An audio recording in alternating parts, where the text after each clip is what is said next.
from right around Australia. Before getting underway, just to run through a few house matters.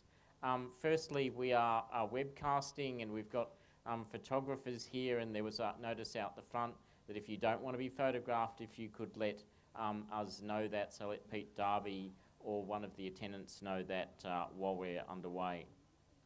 I'd like to confirm that people who are actually using the hearing loop, that the loop is operational and that you can actually hear it. Is anybody using the loop? Bonnie, I think you are. Yeah. Okay, good, thank you. I'd like to introduce the personal care assistants who are here tonight. Nada Werner, I think, here. Yep, just down the back there. Welcome and thank you. Please approach Nada if you need assistance. We've got two sign language interpreters here today, Paula Bunn and Brendan McQuiggan, who will be swapping over during the evening. Thank you very much. I'd like to point out with the toilets. Now, I actually don't know where the toilets are. Do we have a member of staff that actually knows where they are? Okay, so just behind the lift, and I believe I've seen that there's disability ones and access ones, and there's males and female toilets as well.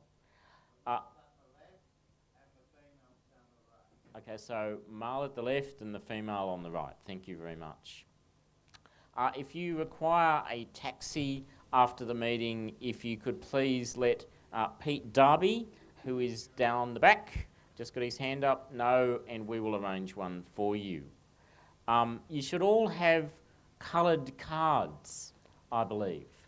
Now, these actually have a purpose. They are for voting during the meeting, as we have to count votes. Just some other matters I'd ask, because we're in the fortunate position of actually having people here that we don't know before. It's a really full meeting. So if you could please give your name if you're wanting to speak. I just ask that because we are managing some disability accommodations in the room, it's really important that one person speaks at a time so that everyone can have their say. There are some people here that use communications devices, and it's good form that we don't talk over people while they're using those devices, and we let everybody have a say. So with that, I'd now like to invite, we're very lucky to have Uncle Lester here to provide the welcome to country. Thank you, Uncle Lester. Thank you. I hope I'm hooked up. I do the welcome to country. Can everybody hear me? Yep. The welcome to country is I welcome you all to the Gadigal lands. The Gadigal lands are the lands of the, we're on the lands of the Gadigal people, and the Gadigal people are part of the Eora Nation, which covers the major part of the city of Sydney. And we're on Gadigal land, and the Gadigal land, the Gadigal people was here when Captain Cook came, and they were here when the first settlement under Phillip came. So they've been here for about 40,000 years, and they're still here. So I welcome you all to take part, and when you walk on Gadigal land, be very respectful. The Gadigal people, and if you look around Sydney, there are quite a number of rock carvings and cave paintings and around the Sydney region, and Sydney has one of the largest rock carvings in the world. So and that's all part of the Gadigal lands. So I welcome you to partake in the meeting tonight for the Gadigal people. And I welcome you here, and welcome. Thank you, Uncle Lester. Yeah. We feel very welcome. Thank you. So I might just run through how tonight is going to run. So the format of the meeting is going to include the sort of formal parts of the meeting to start us off, followed by Graham Innes, who we are very fortunate to have with us tonight, doing an unplugged interview with us about his time as a disability rights advocate in Australia. And then we'd like to make some presentations to people who've helped people with Disabilities Australia as volunteers and as workers throughout the year at the end of the meeting. I'd like to ask your assistance this year if we could try and get the formal part of the meeting over by about 7:30 p.m. Those of you who remember last year's meeting at the Redfern Town Hall will probably remember that we were all exhausted and falling over by the end of the meeting, which went to about 9 o'clock. We've got some practical reasons for wanting to move through things fairly quickly as well, in that the webcast actually cuts off at about 8:45, and we really want people to be able to join in online. So if I'm pushing things along a bit, I'm not wanting to cut off conversation. I'm really wanting to keep the meeting open and to ensure that we have a good session with Graham.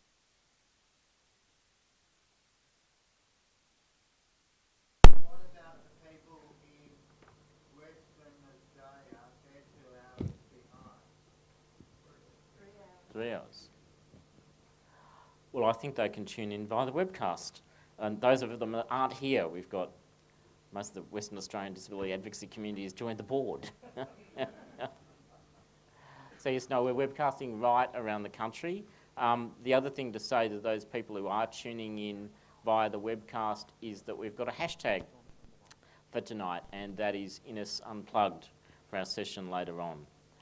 I'm now being asked to read the apologies of the meeting. So we have apologies from Jan Cameron Smith, Bill McAnally, Philip Pluck, Jenny Stanzel AM, the Combined Pensioners and Superannuants Association of New South Wales, the On Kelly Vincent MLC, Gail Tang Demetrio, Annette Van Gent, our returning officer, Linda Palmer, Lyndall Hunt, Patricia Byrne, the St George Association for People with Physical Disability, Faye Druitt, Christopher Walters, Rob Hitchcock, Simone Rock, Suzanne Healy, and Robin McPherson. Can we have a mover and a seconder that we accept those apologies? Thank you very much. Seconder, Stuart. All those in favour? Against? I'll declare that carried. Now we have the list of proxies, which I believe are in my folder here. So I'm to read through the list of these. We have proxies from Lyndall Hunt, Nadee Shirakan, Brendan Pearce, Jan Daisley, but Jan's here, Irene McMinn, Daniela Saparo, Philip Pluck, Jeanette Cameron Smith, William McAnally, and Roxanne Beda with us tonight. So, do we normally read out who the proxies are actually going to? No, I don't think so. All right, so I think we have to accept those proxies. So can I invite a mover and a seconder that the proxies for the AGM be accepted? Thanks, Susie. Seconder. Gentleman up front here. Okay, all those in favour? Against? I'll declare that carried. So minutes of the last AGM. You should have minutes of the last AGM in your kits and materials that you got at the door tonight. I'd just like to thank and acknowledge the staff and the board members who worked to get these out on time for us. Are there any issues with the minutes?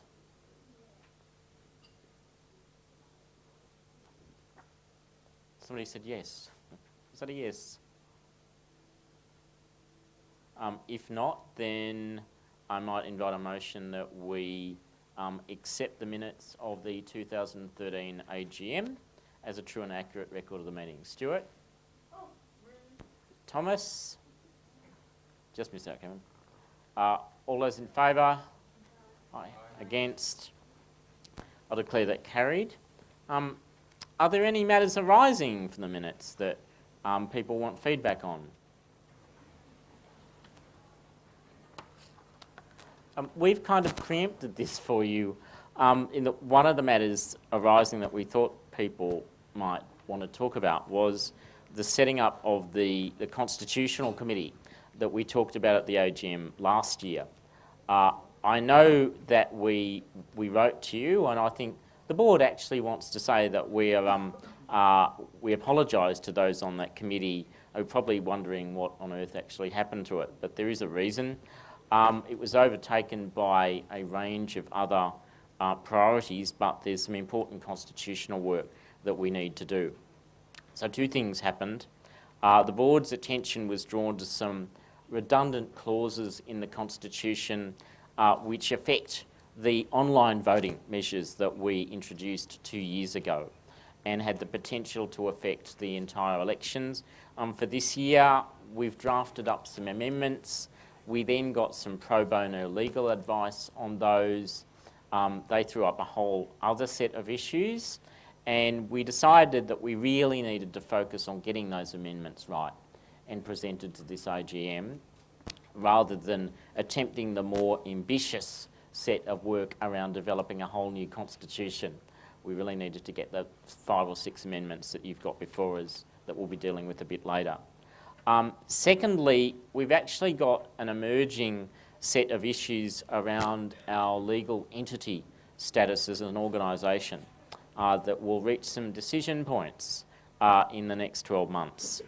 We think it's likely that New South Wales Fair Trading will ask us, or even order us, to transition from being an incorporated association to a company limited by guarantee under ASIC. That's because of the size and the nature of our work.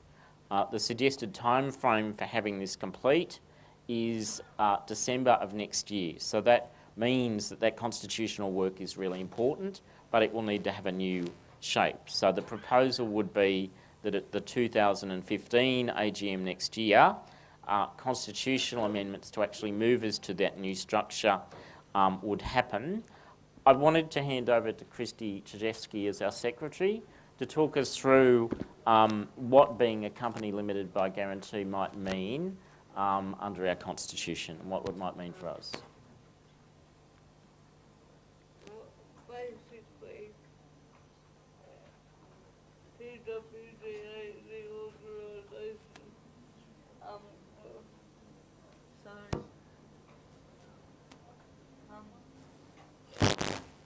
basically being a public company limited by guarantee, would mean that PWDA as an organisation will have a separate entity, it will become a separate entity, set out of its members, and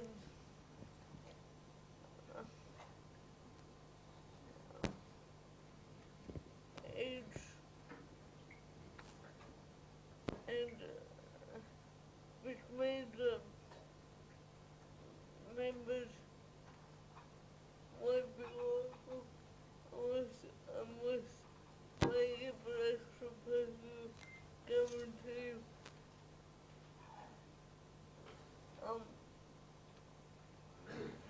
For the liabilities intended to the organisation. Although the board of directors will still be personally liable for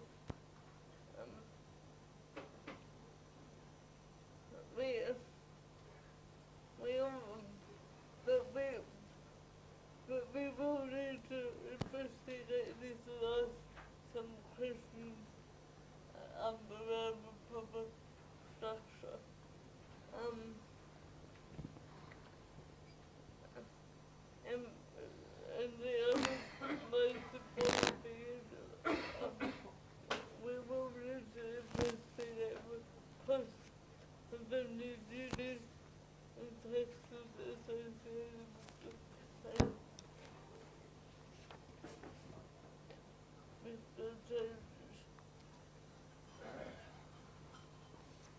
Okay.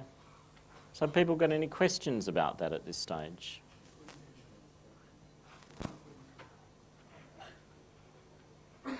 You're having trouble hearing?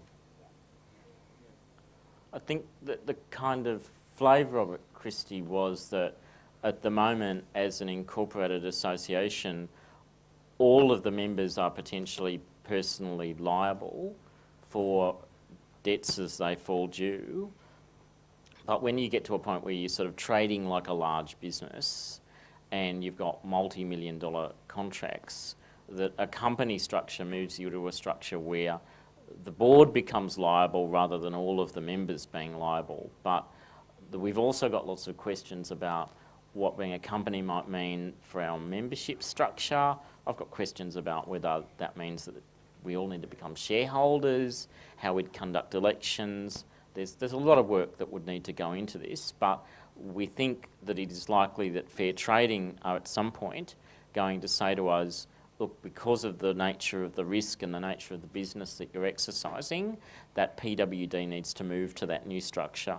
So we're wanting to get ahead of it, really investigate it, make sure that we work through the implications and that we bring a package to the next annual general meeting that's probably got some options. We'll do that similar to the way that we did the membership redevelopment work in 2012. There'll be a business case, there'll be options, there'll be information through e-bulletin for people.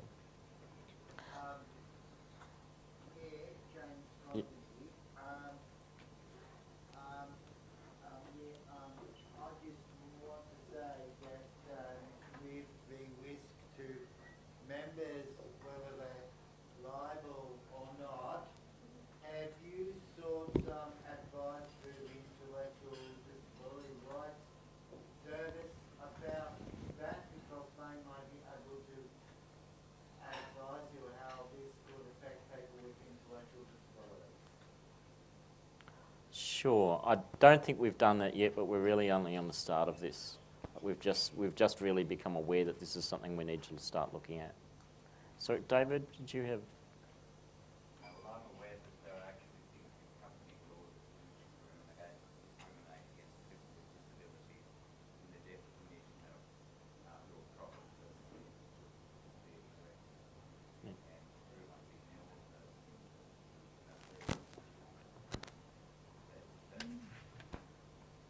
the directors have to be regarded. Sorry about that. Yeah, thrust. No, I was just saying that there are issues in company law about who a fit and proper person is.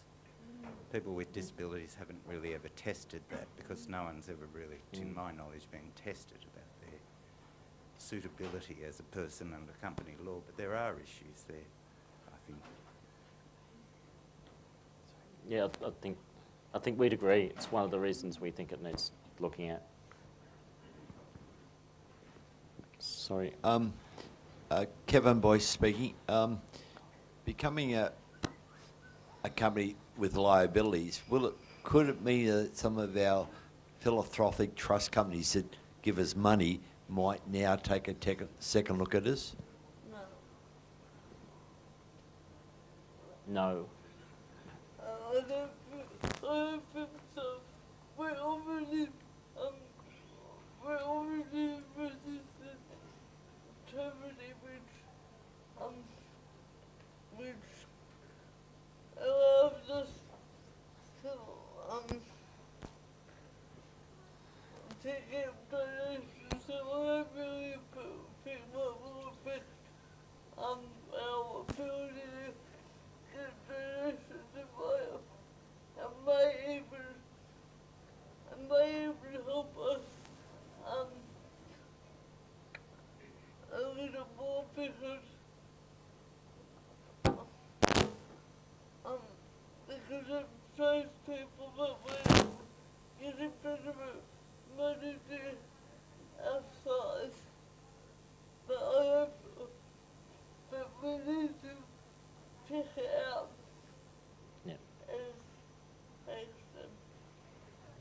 I haven't really thought about this, but just sort of thinking about some of the NGOs that I know, large organisations like Uniting Care, for instance, they have parts of the organisation that are a company structure, and they have other parts that are a charitable structure, and they continue to be able to get grants. So I think there's a whole range of options that we really need to look at. But we are worried about some of the same things that members are worried about in this as well. So I see a hand up the back. Thanks for your answer. Hello, Annie Parkinson here. Look, I just have one burning question, which is what is PWD trading in? If we're going to change to a trading company, what's the economic good that we are trading in? What's the offer? I just think this is quite a surprise to me. It's a surprise to us as well. I mean, we're not proposing that we do it. We're proposing that we look into it, basically. Yeah. But Christy, what are we trading in? I think we'd still be charity. And we do provide services to the public. We definitely do fit into some of the government's new charitable purposes under the Charities Act. So, we need to check it out, but I don't think anything would really change that much. It would just be a bit more expensive, and I don't even think we need to limit it after the name, so it would just be changing the way we structure our organisation. So I think the proposal is, sorry, I'll just take the comment from Margaret. Yep, thanks.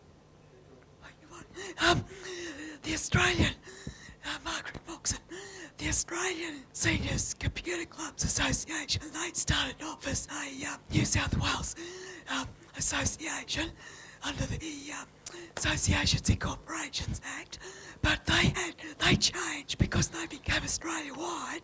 They changed to become a company limited, a non-profit company, and they had no trouble at all. So they just reworded their constitution, and they had no problems whatsoever doing the transition. So I don't think PWD will either. I don't think so either. But we'll just be literally changing a few, maybe a few clauses in our constitution and adopting the governance standards. It would literally be changing a few clauses in the constitution and adopting the Australian Charities Non-Profit Commission governance standards, which I think are fairly similar to what we do anyway, so I don't think it would change much at all.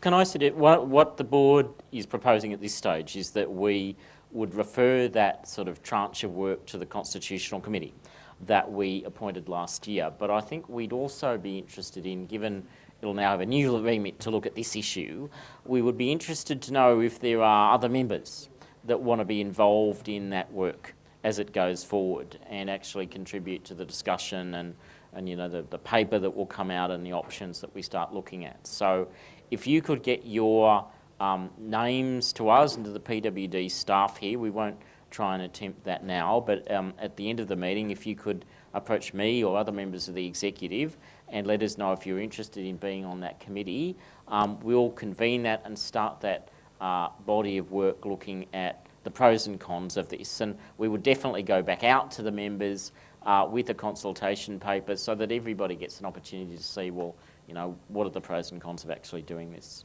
Is that a good way forward?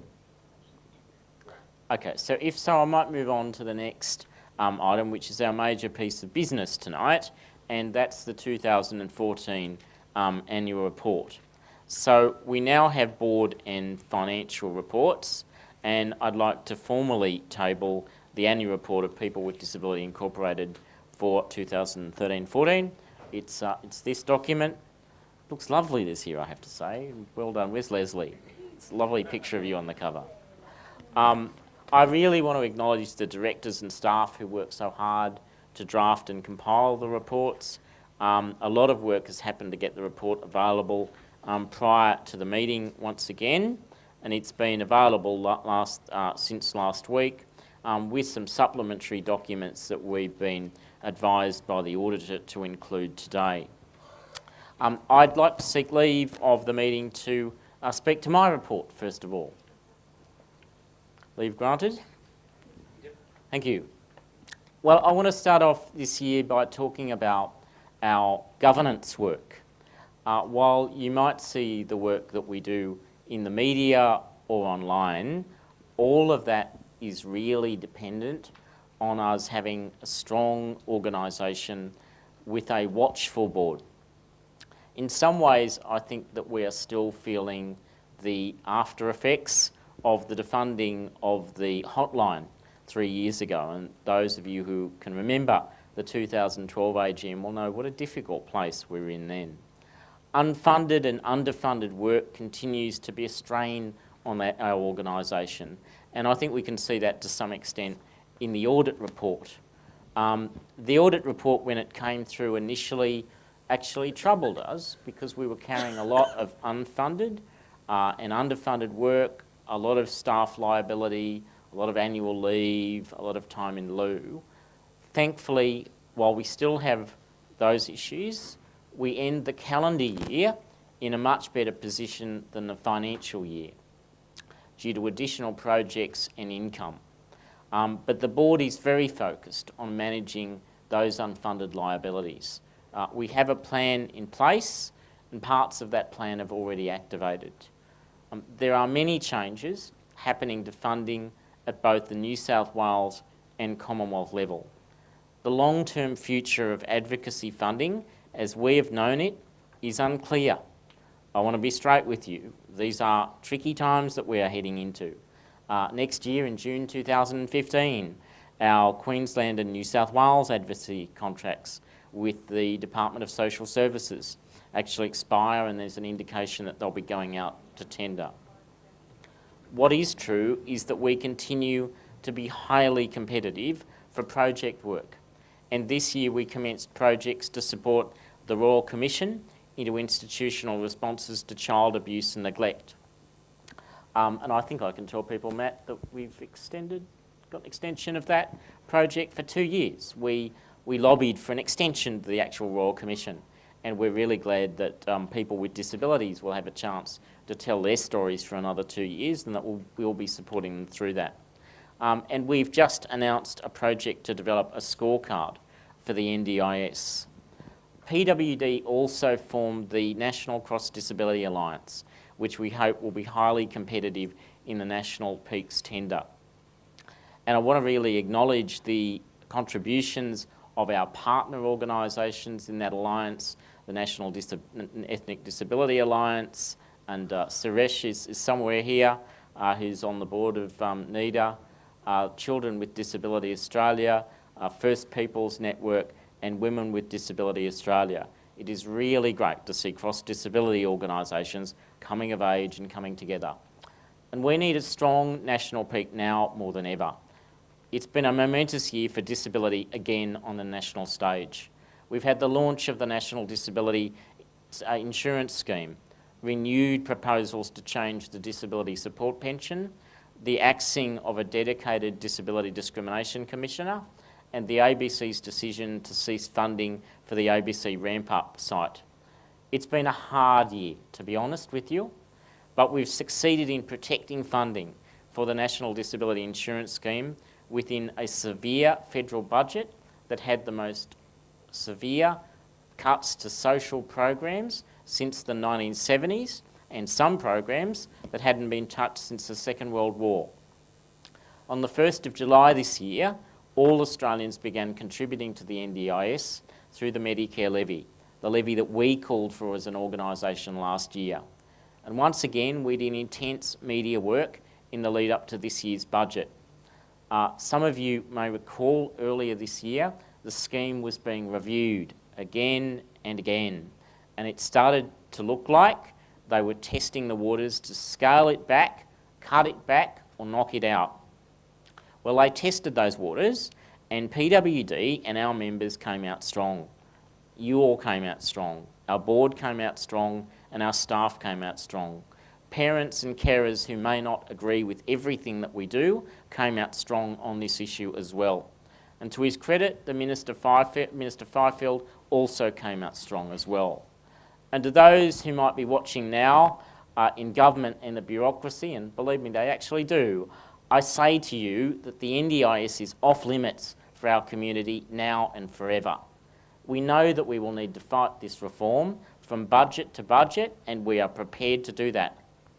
We are also prepared, however, to be constructive and to help shape the scheme. The NDIS has now been almost like it's been reviewed by everyone else that could possibly review it in Australia, except for people with disabilities ourselves. And it's time that we had our say. If this is a set of trials, it's time that we had a jury. It's time that we had witnesses. It's time that we were heard. So for that reason, People with Disability Australia is launching a citizens jury project to provide the Australian community with the first user-led national scorecard on the NDIS. It will be delivered by Australians who've helped fund the scheme and those who have direct experience as participants within the 7 trial sites. We'll be becoming the experts, not relying on expert specialists who are consultants, senior bureaucrats, and people who aren't living the lives that we lead.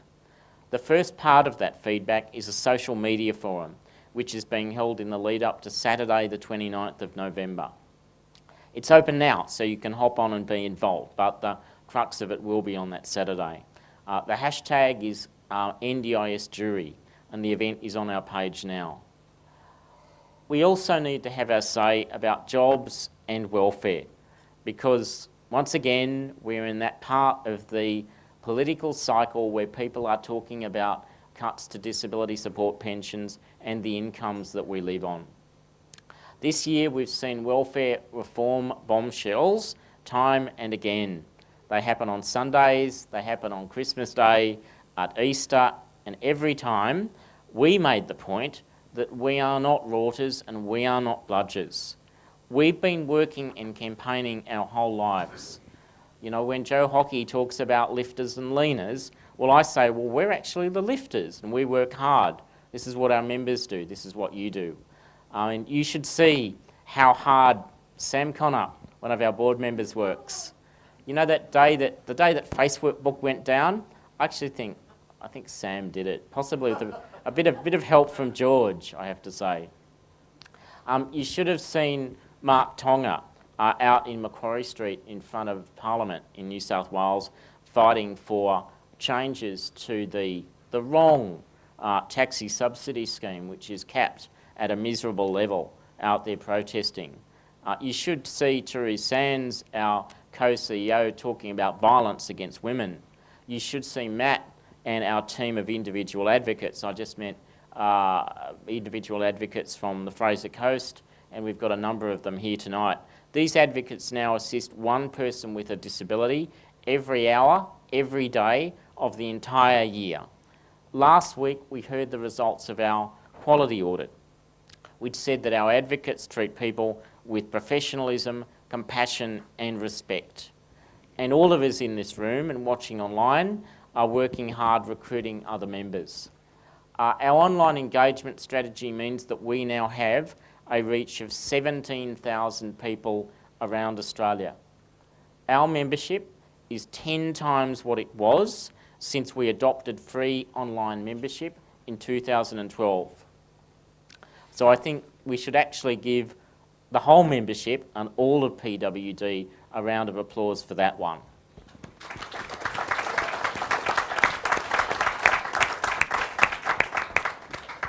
Speaking of working hard, no one works as hard as people in Australian disability enterprises.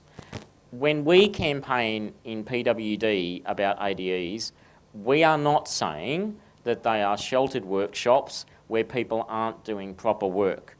We are not saying, as was said on the radio last week by a prominent media commentator, that it takes 4 people with a disability to do the work of 1 person without a disability. Thank you very much. We are saying that people in them deserve to be paid properly for the work that they do. If we're to judge workers' productivity, then we say let's apply that to everyone. Let's apply it to the public servants who decided to fund businesses to pay low wages so that those people could stay on the disability pension, which the government says it wants to reduce. Let's take the assessment tool there and see what pops out. Let's apply wage assessments to politicians who have failed on disability and jobs, including in the public service. Instead of focusing on welfare, we need a real safety net and real jobs. And it is time for us to say plainly that not everyone can work in our current jobs market. I think sometimes we've actually been saying, well, it's just about, if we created the jobs, just about finding everybody a job. I think that there are some people who have so many barriers in front of them, and the system is set up in such a way that it's not reasonable that those people can work. And for those people, we need a decent safety net so that they can live decent and reasonable lives. We will always need that safety net, and that is not a life of poverty on Newstart. Newstart is $166 a week less. That will mean people are homeless and in poverty. But that safety net should also not become a trap. It should not be a place where we dump people. It should not be a way to reinstitutionalise ourselves. This year, the government appointed a Freedom Commissioner. Now, some people may have scoffed, but too many of us actually don't have economic freedom. You can do a lot with money. You can sustain social networks. You can acquire assets. You can go on holidays like everyone else and save for retirement. That's the freedom that we need, and that's the project that we're putting forward in our jobs plan and in our advocacy on this issue. And look, that's enough for me. I would, though, like to thank all of the members for your trust again in asking me to be president for a second time. I want to acknowledge the executive. I want to acknowledge Fiona Given, Faye Druitt, who's not able to be here, and Christy. Fiona and Christy are taking a break from the board. You know, handcuffs, so I'd tie you to here and make sure that you couldn't go. Christy is going to be continuing working on a project for us for a little while, and after that I hope that we can co-opt you and drag you back to the board. Look, thank you very much, and I'm happy to take questions on my report.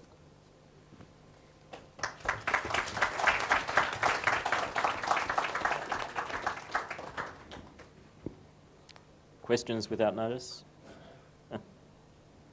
No? If not, then I'll invite a mover and seconder for the motion that the President's report be accepted. I will move. Thanks, Tom. And Kevin? Okay, all those in favour? Aye. Against? None? Okay, the ayes have it. Thank you. Mark Tonga is going to be Faye Druitt's an apology tonight. However, I'd like to invite Mark Tonga, who's worked on the Financial Advisory Group this year and on our risk management strategy work, to present the Treasurer's report and the audited financial statements. Thanks, Mark, when you're ready.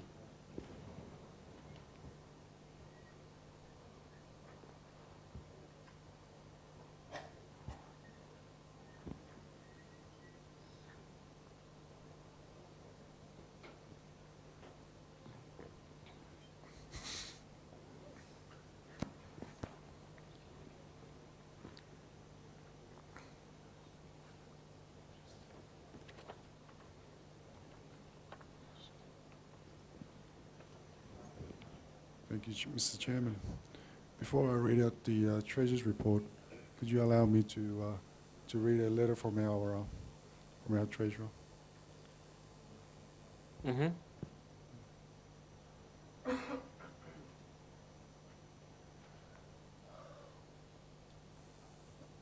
I apologise for not being able to be here today to present my Treasury report to you, our members. But I have had family issues which came up and needed to be attended to them.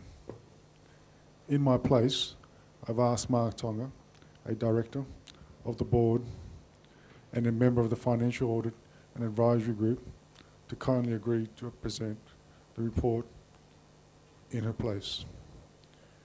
If there are any queries, then I can answer them upon my return. Thank you for considering the Treasurer's report of People with Disability Australia for the financial year 2013 to 2014, which I present to you today. It is an accurate account of the recording of our income and expenditure that supported the governance and project work of People with Disability Australia has carried out on your behalf as our members. I would like to thank the Chair, Craig Wallace, the leader of our Board of Directors, and the directors for this focus on ensuring we weather the usual financial ups and downs all community organisations face. Also, I would like to thank the co-CEOs, Teresa Sands and Matthew Bowden, who have provided me with advice and support in my role as a Treasurer throughout the last financial year. Chief Assair, who could not be here with us today as he is taking a leave to see his family, who live on the other parts of the world, who live in other parts of the year, who needs a big thank you as he has provided financial advice and developed financial reports that are accessible to us all. This year, the members of the Financial Audit and Advisory Group have also worked very hard, and what else can the Treasurer say? But thank you very much. Last but not least, I would like to thank you, the members, for your constant support of the work of the Board of Directors that carries out on your behalf. So now I'm going to go on to presenting the financial report for the year 2013-2014 for your consideration and approval. And I will talk to you upon my return. Thank you. So I'm just going to carry on with the Treasurer's report now. So, thanks. Just reading from the AGM financial report. I have the pleasure in presenting the audit and financial statements for the 2013-14 financial year.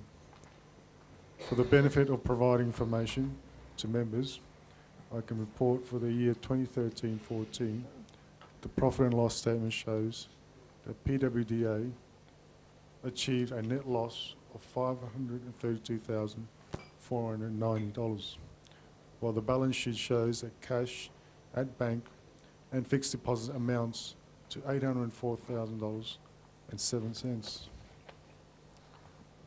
Income. In the 2013-14 financial year, PWDA received funding and other income as follows. Government funding, 2.230828. Other non-recurring funding of $528,400. Fundraising of $17,704. Trading activities of $16,871. Other non-operating income of $393,157. The net loss is mainly attributed to the relocation of the fit-out of the new PWDA's main office in Redfern. The relocation cost us approximately $400,000.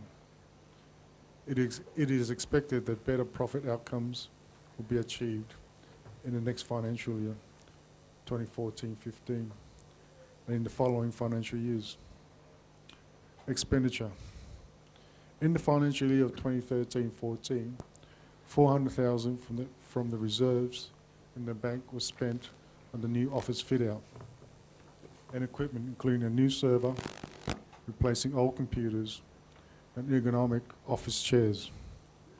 These purchases have improved the safety of the work environment, and the adaptive equipment has improved accessibility and everyday functionality within the office, enhancing delivery of member support and the administration of fundraising activities.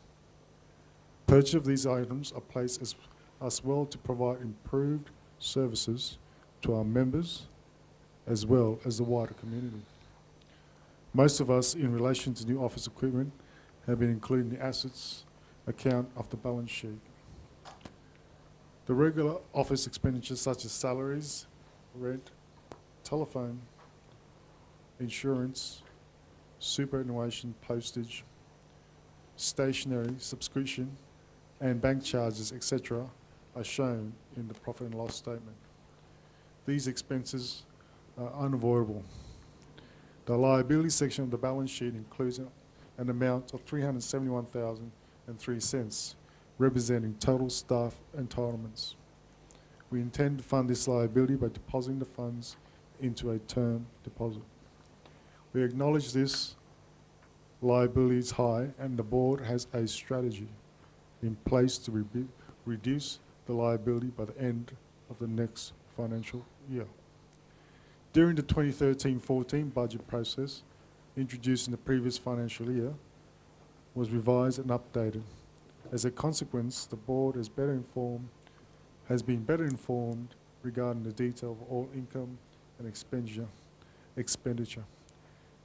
and is able to plan more accurately. For the forthcoming financial year, 2014-15, a draft budget has been developed and will continue to be useful management tool for the board as it's been updated as required until there is a regular pattern of income and expenditure. I am confident that this budget will deliver a surplus for PWDA. Thank you for your attention and allow me to present the Treasurer's report. Thanks very much, Mark. I'll invite questions. If not, thank you very much, Mark, for not only working through that report, but your assistance throughout the whole year, and we'll convey that to Faye as well. I'd like to invite our mover and seconder for accepting the Treasurer's report. I saw Stuart. I've seen Leslie. Thank you, Leslie. All those in favour say aye. Against say no.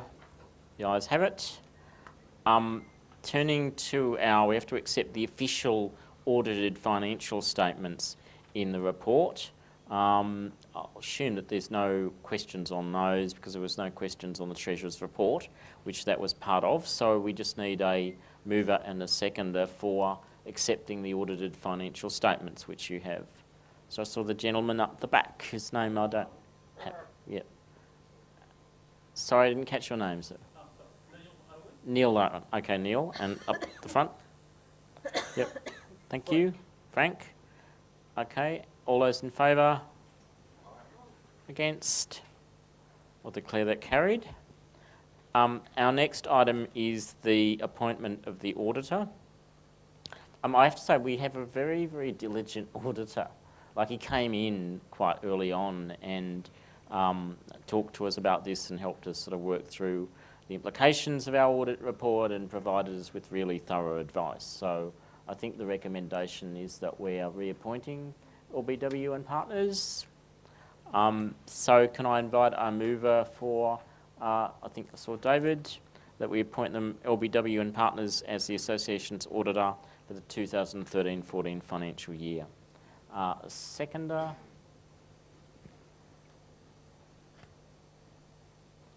Saw Leslie. Tim just missed out. All those in favour? Against? Declare that carried.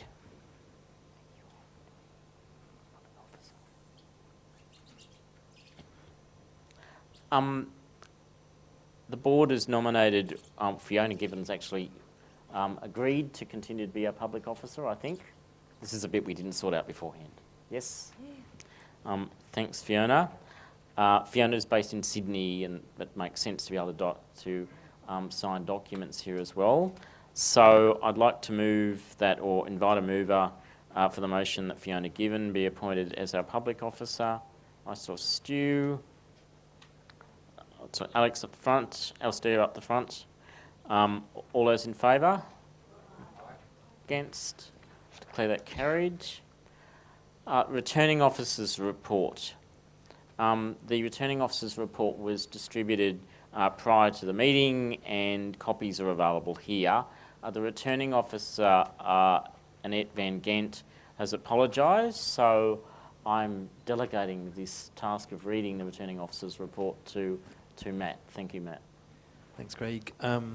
So the report was dated Monday the 27th of October, and she says, "Dear members, on Monday the 15th of September 2014, all full PWDA members were invited to submit nominations for the 6 director positions of the PWDA board, as well as nominations for the president position that will become vacant at the PWDA AGM to be held today on 13th of November 2014. The 5 candidates with the most votes will be elected to a 2-year term. The candidate in 6th place will be elected for a term of 1 year to fill a casual vacancy created by the resignation of a board member who resigned within the first year of their 2-year term.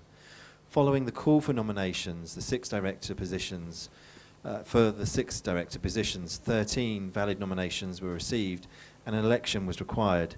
1 valid nomination was received for the position of president.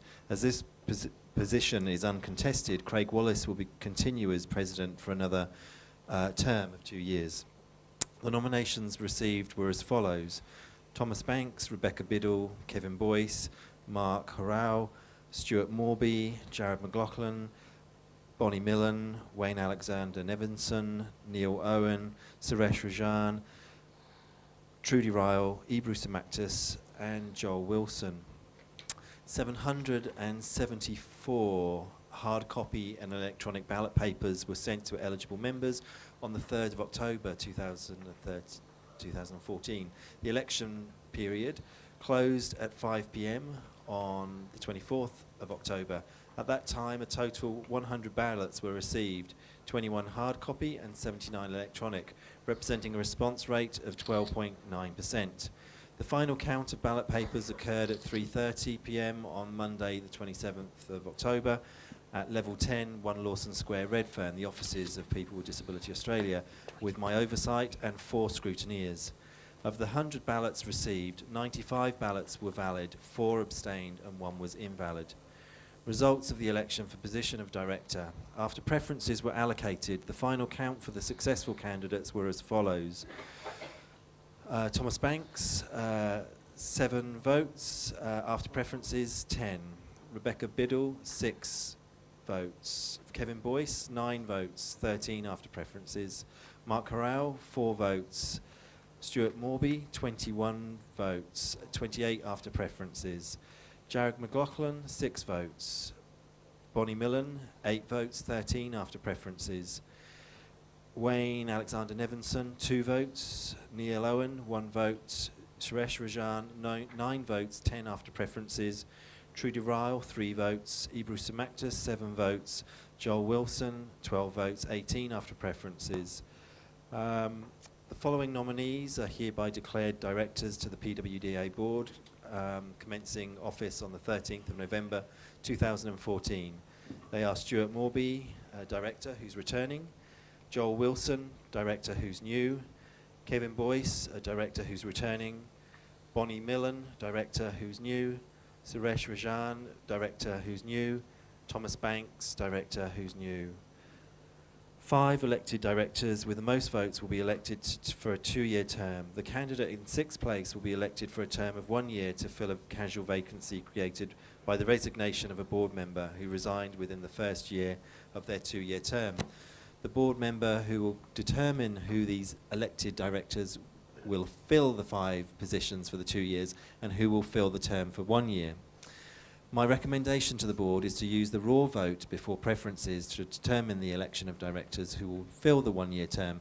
I also recommend that a resolution be passed at the first board meeting of the new board to implement that recommendation. Thank you for your participation. Scrutineers in attendance were Craig Andrews, Sue Barnes, Ibrahim Mohammed and Therese Sands. Yours sincerely, Annette Van Gent. Thank you, Matt. I'd like to invite a mover and a seconder to accept the returning officer's report. Thank you. Seconded. And I'd like for us to accept that by acclamation. Well done.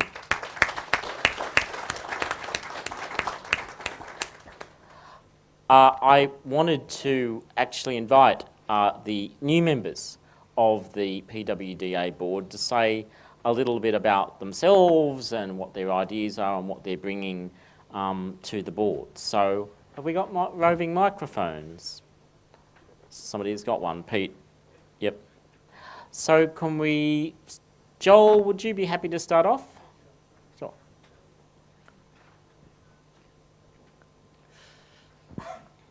This is awkward. Firstly, I'd like to thank all the individuals who encouraged me to nominate and helped me along the way with checking my nomination process and making sure that it looked good. And also the voting members who elected myself and all the other new board members. Without you, I wouldn't have this opportunity. As an autism activist, I have concerns for the 1% of the community with a diagnosis. These concerns, which include supports, education and employment, are of course relevant to the disability community in Australia as a whole, and it isn't something that can easily be fixed. As part of my role as a board director and member of People with Disability Australia, I'd like to work with other organisations and government bodies in my home state of Western Australia and also across the country. For example, I'm in discussions with the Human Rights Commission at the moment to look at university and TAFE and the issues that we face in regards to the lack of supports and stigma. Schools, employment and all these other things are also included under that. If we can educate employers and companies and education institutes to make environments accessible and use success stories to launch a campaign, maybe we can change the wider society views that individuals with disabilities aren't capable of being employed. The Australian government wants to get people with disabilities off the DSP and into employment without stopping and thinking about how many can't get work because the education system has failed them, or individuals have qualifications but workplaces aren't accessible physically or, in my situation, sensory processing differences, which includes lighting and sound. This needs to change. As a past worker in a sheltered workshop, which is now an Australian disability enterprise, which doesn't really sound any better, I have a strong belief that we, as people with disabilities, deserve to earn more than the equivalent of a loaf of bread for a day's work. I've expressed interest in being part of the wage justice campaign that PWDA is setting up. In closing, I'm primarily here to represent the members and to collaborate with the rest of the board, members, staff, and associated organisations. So if anyone has any concerns or projects, please get in touch. And I look forward to the next 2 years and beyond. Wonderful. Thank you.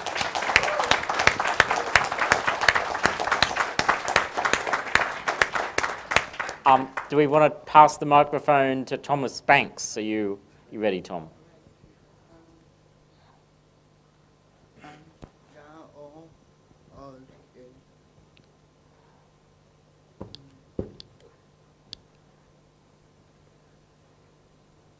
Hey everyone, my name is Thomas Banks.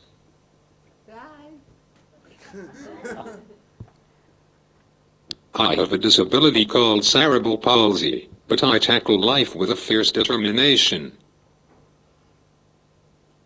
I take the world on with a crazy smile. I work in the arts as a performer and writer, but I also run an innovative community engagement business where I go into all different settings to teach people about how to work and communicate with people who have disabilities.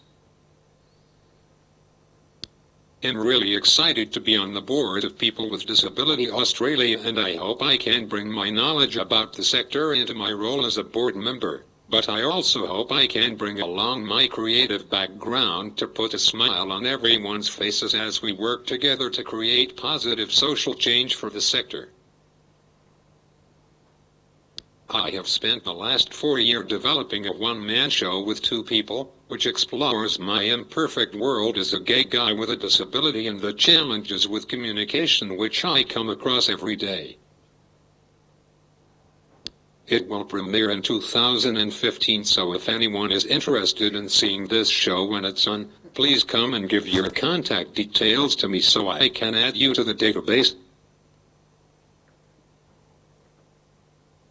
I also have a book too, which I wrote when I was only 16 years old. Oh. Hey, my food. I'm looking forward to the year ahead. Thanks for your time. Thanks, Tom.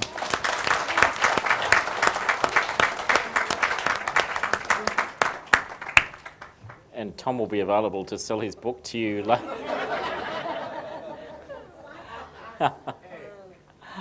While we've got the microphone at that end of the room, Suresh. Can I just firstly start with acknowledging the traditional owners of the land on which we gather. We thank them for the use of the land, and we journey with them in their quest for reconciliation, and hope that it comes sooner rather than later. As Craig indicated earlier, I am the president of the National Ethnic Disability Alliance. I shan't bore you with the other 42 other committees that I'm on, other than probably just mention a couple that might be of interest. I'm also on the Disability Subcommittee for the Federation of Ethnic Communities Councils of Australia, and I'm also the Vice President of Epilepsy Australia. And I'm an ambassador for the Count Me In strategy in Western Australia, and I also run a couple of organisations called West Australian for Racial Equality, and I'm on the Multicultural Advisory Group for the state government as well. I am the CEO of the Epilepsy Association in Western Australia. I've lived in Australia for 40 years. I came here as a 15-year-old. Having been born in Singapore, grew up in Brunei, studied in India, and then came here. I do a lot of work on radio and media generally. Had a career as a financial planner before I moved into the community sector and the Ethnic Communities Council, and later into the Epilepsy Association. One of the things that attracted me to come to PWDA was, look, I did a number of interviews. I run a radio program in Perth on the community radio station, and I guess the four primary interviews that I did that I enjoyed the most over the last 12 months have been with Graham Innes, Sam Connor, Joel Wilson, and Craig Wallace. And so I figured, all four of them are here. I might as well join them at some stage and come aboard. So, and when Sam Connor asks you, you don't deny it. You just go ahead and just do it.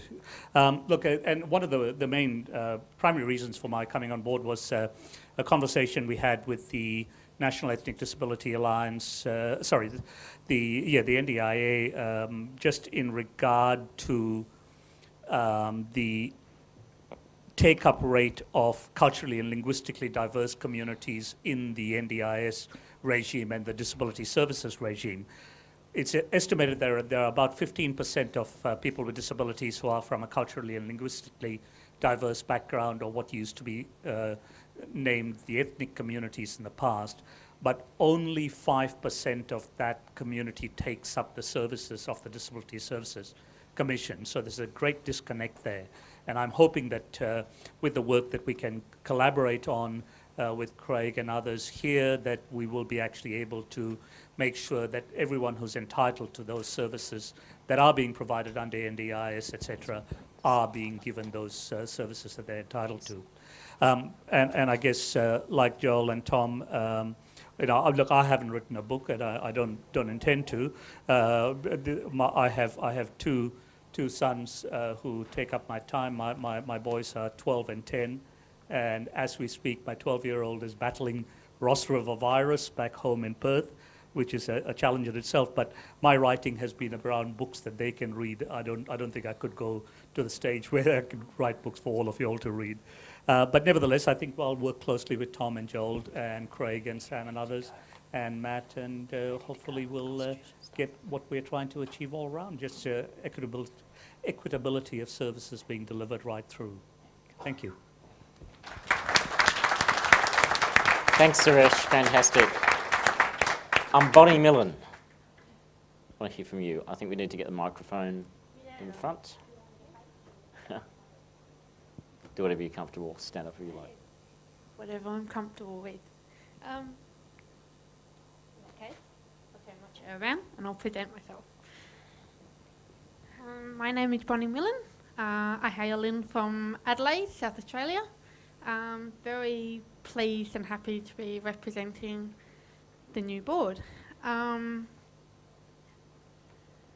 In June 2014, I represented PWDA in New York at the United Nations for the Conference of State Parties, and it was a success. It was an absolute pleasure to represent my organisation at such an international scale. At the side event, we spoke about regional and remote transportation and discrimination. It's a topic that I'm very passionate about, and it's something I would like to bring to the board as well, and to make more aware of regional and remote discrimination for people with disabilities. In the past, I've worked in criminal justice positions, so another part of my passion is representing those with disabilities in the criminal justice section, as well as those that have come and entered the prison system. It's becoming quite a statistic. In terms of that, I represent a number of organisations in South Australia, in particular Purple Orange and Julia Fire Association, where I am a youth mentor. I'm also a Girl Guide leader and a member of the YWCA Australia. In that case, I represent a lot of women's rights for people with disabilities. Yes, so I hope to bring to the board many expertise and experience. I'm so sorry that my public speaking is not one of my strong forts. Yes, so thank you very much for electing me, and hopefully next time you hear me speak, I'll be a little bit more confident and less rambly. Thank you. Thank you.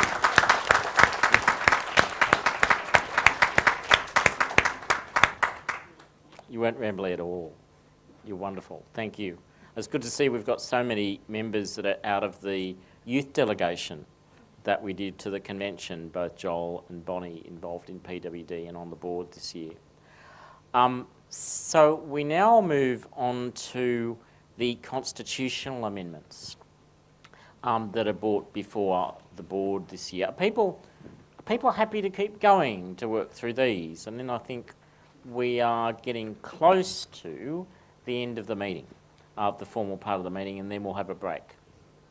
People happy if we go for another 10 minutes? Yep. So was that Leslie? Did you... You're happy to keep going? Yep. Okay, so I want to hand over to Fiona just to introduce these. Essentially, the proposed constitutional amendments overall reflect the diversity of the organisation and the fact that we are a national membership-based organisation. It will enable people to vote in a way which is suited to their needs. There are three versions of the amendment to clause 40.10. The rationale behind version 1 is that the presence of scrutineer is no longer feasible as the vote counting may be conducted anywhere in Australia and be outsourced by People with Disability Australia. We do not feel that removing the provision of scrutiny compromises the transparency and accountability of the returning officer's count. If Amendment Version 1 is not passed at this meeting, Version 2 again supports the outsourcing of the running of People with Disability Australia elections to a professional election company such as the Australian Election Commission, who could provide a scrutiny report as part of their contract for service. Alternatively, Version 3 retains the physical presence of a scrutineer, bearing in mind that they may need to travel to the place where the vote is being counted. This could be anywhere in Australia. Thanks, Fiona. So has everybody actually got the constitutional amendments? So this document with the 2-column table. So what we're being asked to do is to pass a number of changes to the Constitution to enable us to still have online voting, which we did this year. The board has identified that there were some redundant leftover clauses from when we first passed the online membership package. As Fiona has pointed out, I'm sort of sensing, or I want to test with people, whether the first 5 of those are contentious, and then go on to discuss clause 40.10. So the first 5 of those are about essentially taking out references to postal and paper and anything that refers to non-online voting.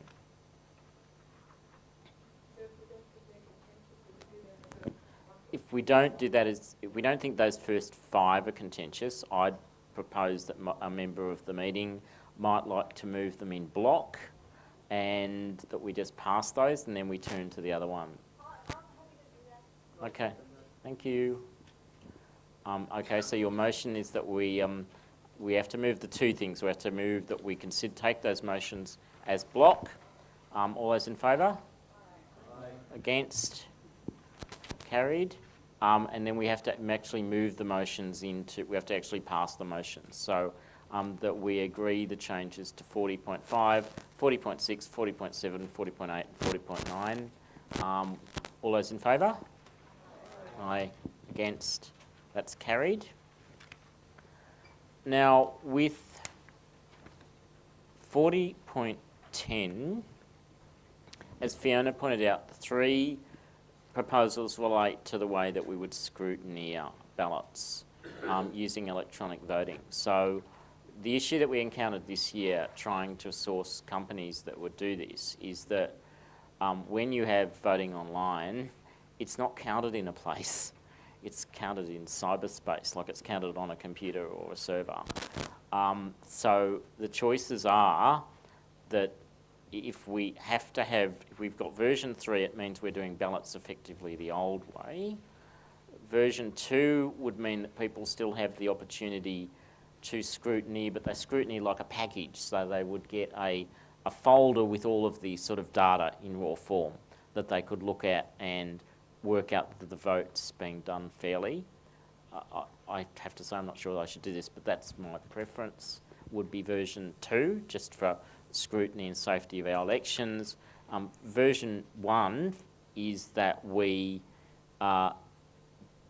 wouldn't have a scrutineering process at all. We would rely on the returning officer. Is that more or less an accurate description? Yeah. So I just want to do a straw poll of the meeting. Yep. It says in here that one option is to outsource. The option 2, an outsource. John Moxon. Yep. It says that one of the options in 2, or one of the aspects of option 2, is that it could be outsourced to, say, the Australian Electoral Commission. Yep. How much would that cost? I'm going to look at Matt here because I think we actually costed that. I'm just concerned that we might vote for something and then find that the cost is so exorbitant that in fact it was a silly thing to vote for, that's all. We outsourced it this year, just so you know, but to a private company, it was the AEC. Oh, okay. So that at the moment that's already been done. Yeah. And how much did it cost? I don't know. Roughly. Does anybody know? I thought it was about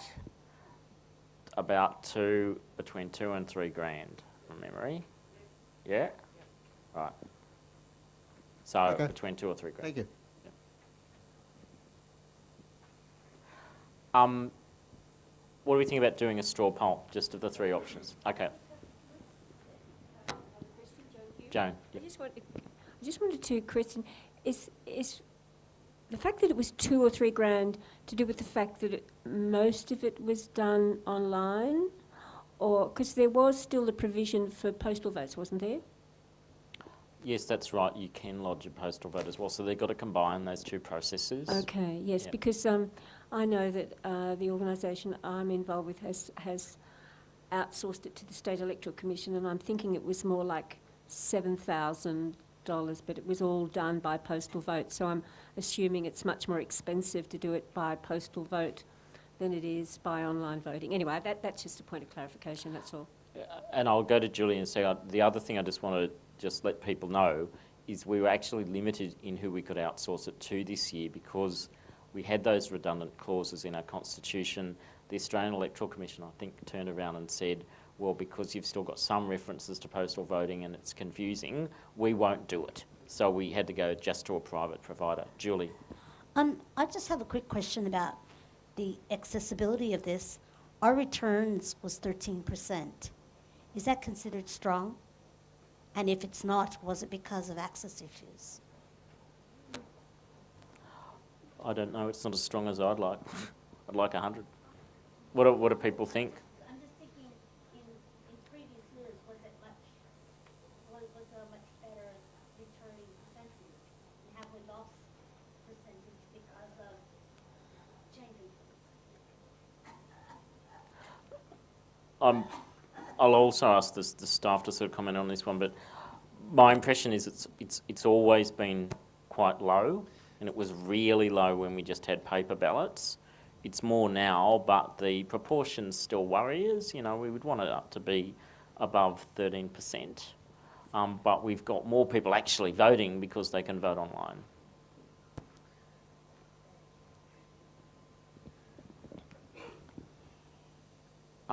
We got other questions? Did I even answer your question?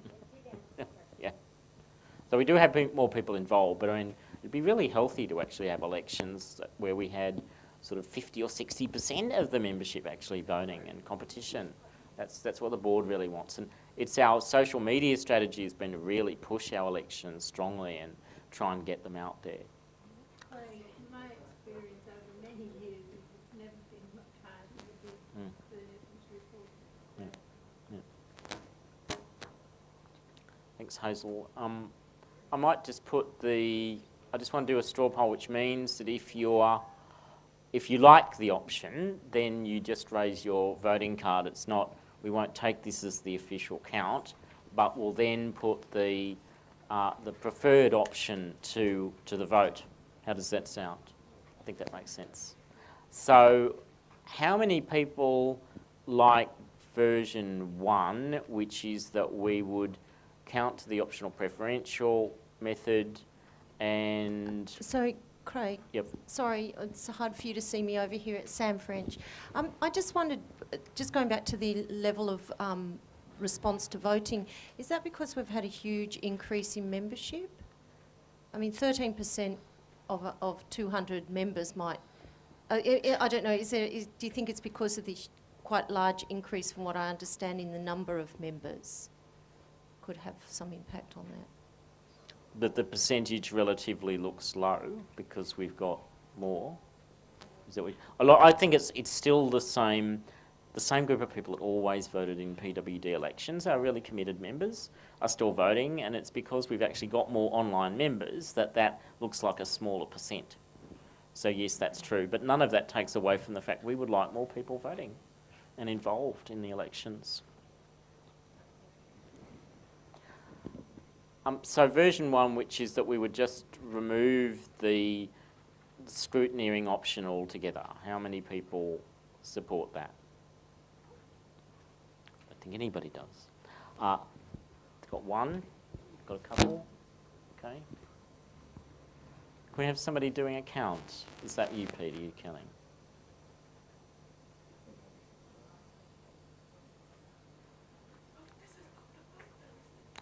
This is the straw poll, and we will take the one with the most votes and put it to the meeting as the vote.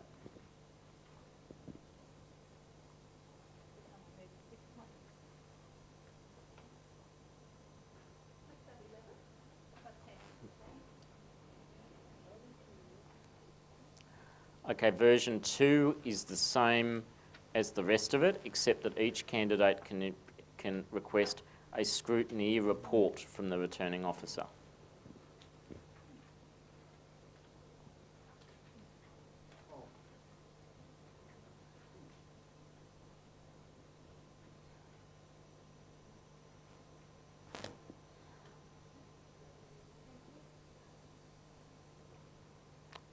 Thank you. Have we got? We still can. Yep. So version 1 had 10, version 2 has 18. And version 3, which is that we would go back to the old system, or we would go back to the traditional system that the votes have to be actually counted physically in front of a scrutineer who's present. So that would mean we're kind of going back to paper ballots or needing to print them all out. How many people are in favour of that? I think you need to clarify at the expense of the candidate. So the candidate, according to this, will have to pay for scrutineer to go wherever they are being counted. According to Yep. this, at the expense Yep. of the candidate. It is. Basically.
That means that the candidate would have to fund either themselves to get there or another scrutineer.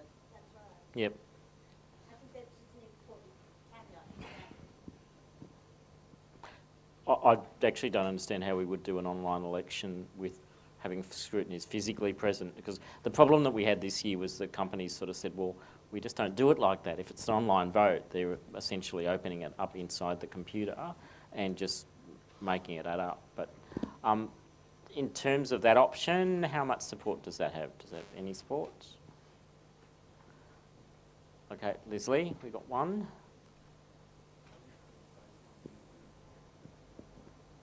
Yep, Peter.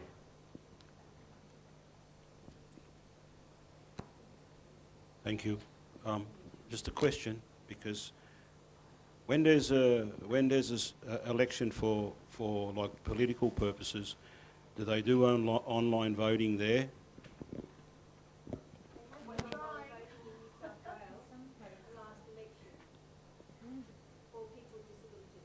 Yep.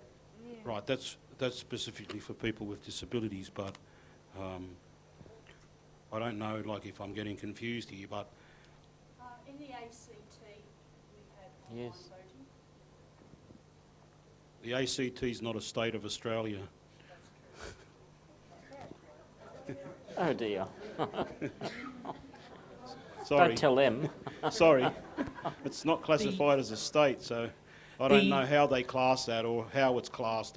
That's beyond me. It's a territory, so yes, I know that, but how that's classed or how that has any relevance to voting, I don't know. They might have their own rules in there. But what I'm talking about is PWD's voting system and the way it's been in the past and for how many years it's been that way. And there's never been a problem with it in the past. So I don't know whether we're going to... There is a problem in that paper ballots are not accessible to everybody. There are moves to push for electronic voting all around Australia, but the way that the acts are worded doesn't necessarily allow for that, so they've got to actually change the law in the same way that we're changing the constitution. Okay.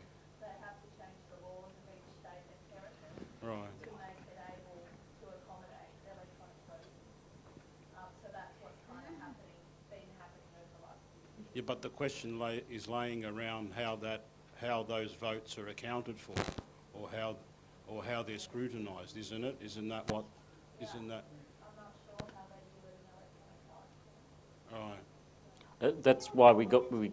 There would have to be auditing. There would be auditing Yes. methods in There are. electronic voting. There are. We've checked that, and the auditing methods involve. It's just that you're not physically there as they're putting the ballot down and doing that. They print out sort of a data cube that you can look at, and they aggregate that, and you get that information in front of you. I mean, the reason that the members adopted electronic voting was around disability access. One of the powerful reasons was that we had a system where a person with a disability who couldn't actually sign their name on a piece of paper and post a letter couldn't independently vote in our own elections. That was pretty rotten, so that's why we got rid of that. All right, thank you. I think that we've got a proposition that we put version 2 to the meeting from that, so I'm going to do that, which is, so can we have a mover that 40.10 be amended to the version 2 text? Yep, thank you. I saw Tim and I saw Joan. Okay, all those in favour? Aye. Against? Declare that carried. Thank you, and thank you, Fiona and the governance bag, for the work on that.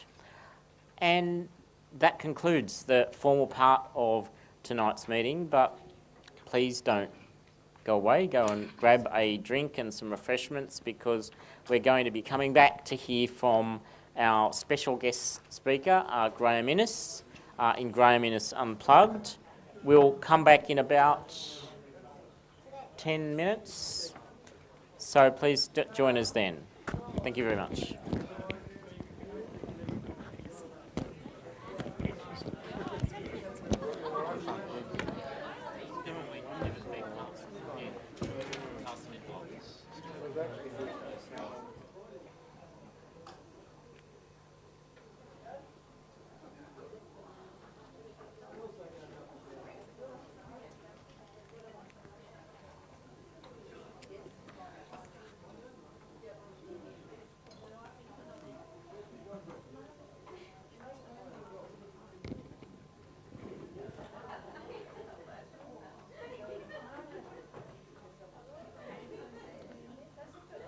Go live.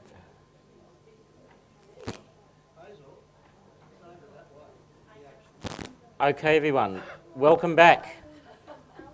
We'll get going again. Tonight we are lucky to have Graham Innes joining us in conversation.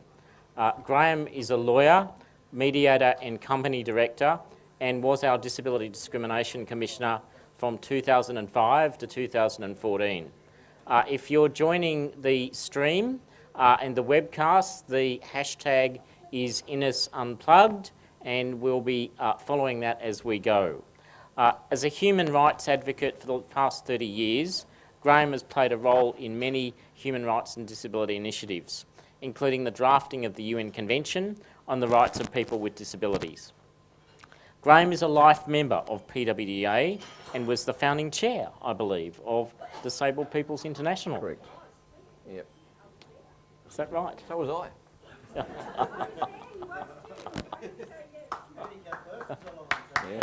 Yay. So the founding chair of us, really, because the Handicapped Persons Alliance transformed into us. Graham has agreed to an unplugged interview. We were debating what that actually meant earlier, because unplugged albums by bands tend to be where they kind of go back to their roots. What we mean is that everything is on the table and nothing is out of bounds. When I approached Graham about this, I said it'd be like conversations with Richard Feidler on the ABC. The only problem with that is that we couldn't get Richard Feidler. So you've just got me. But we do have Graham. So please make him very welcome. Thanks very much. Now, Graham, I read on the font of knowledge that is Wikipedia that, thank you, you were one of the first children to be sent to a mainstream school. And your coffee's just arrived, by the way. Smelling very nice. No. Coffee's important. Richard Feidler, I think, drinks coffee. Yeah. How did that come about, going to mainstream school, and what was it like? Okay. Thanks, Craig. Can I just say firstly, and I will answer that question, but can I just say firstly how pleased I am to be here tonight amongst many old friends who I have been involved with for a long time in the movement, and that's fantastic. But you know, the thing that excites me the most is to see the number of new active people seeking election on the PWDA board. And I'm really proud because you mentioned the delegation that we sent to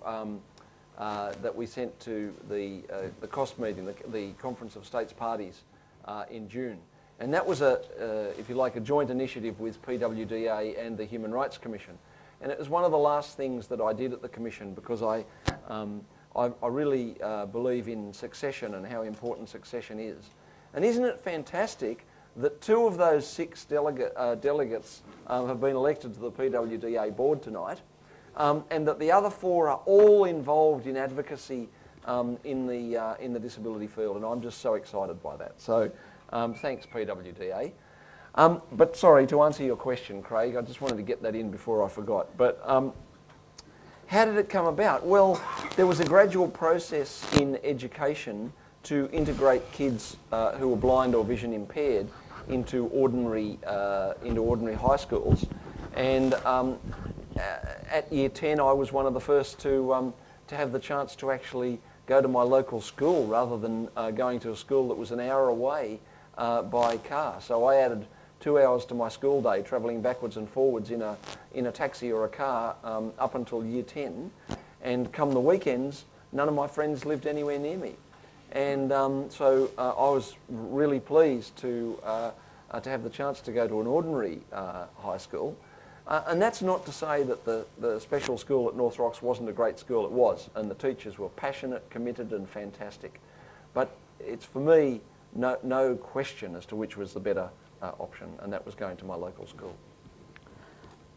Mum and Dad, I've heard that they were involved in I think it was the school for deaf and blind, and were quite active. Did they push you? Well, they encouraged, certainly. My dad was the chair of the Parents and Citizens Association, and the great thing about my family was, and I don't know if they did it consciously or unconsciously, but I was the middle child of 3 siblings, and so I've got all those middle child problems that you know, people would be aware of. You know, quiet, introverted, you know, not a lot to say, all of those sorts of things. But I was one of 3 kids, and my parents very clearly said, treated me as if I wasn't a special kid with a disability, but I was one of the 3 members of that family. And sure, they did things to balance up disadvantages that I may have, but they were very clear that I was one of 3 and that I wasn't going to be the special child. I think that made a huge difference for the whole of my life, so I thank them a great deal for that. And they encouraged me to go out and have a go, and they didn't set limits. So they wouldn't have any truck with people saying, oh, well, no, Graham won't be able to do that. I can remember Mum and Dad over and over as I grew up saying, Graham can do anything he wants.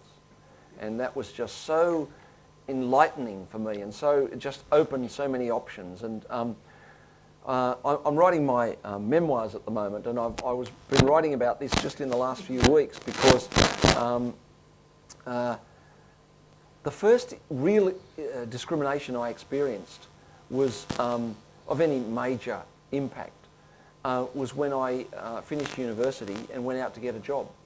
And I spent 12 months not being able to get a job as a lawyer. And I eventually took a job as a clerical assistant in the public service. That was really the first time, and it was a pretty tough year because I knew I could do the job and I had the qualifications and I'd worked out how I was going to deal with not being able to see the printed material, but I couldn't convince employers that I could. And you know, that's why we need to change people's attitudes, and the sector really needs to focus on that. Is that what made you become involved in advocacy? I mean, thinking about most of our advocacy journeys, it's often there's a pivotal moment where you just say, I've had enough and I'm mad and I'm not going to take it anymore.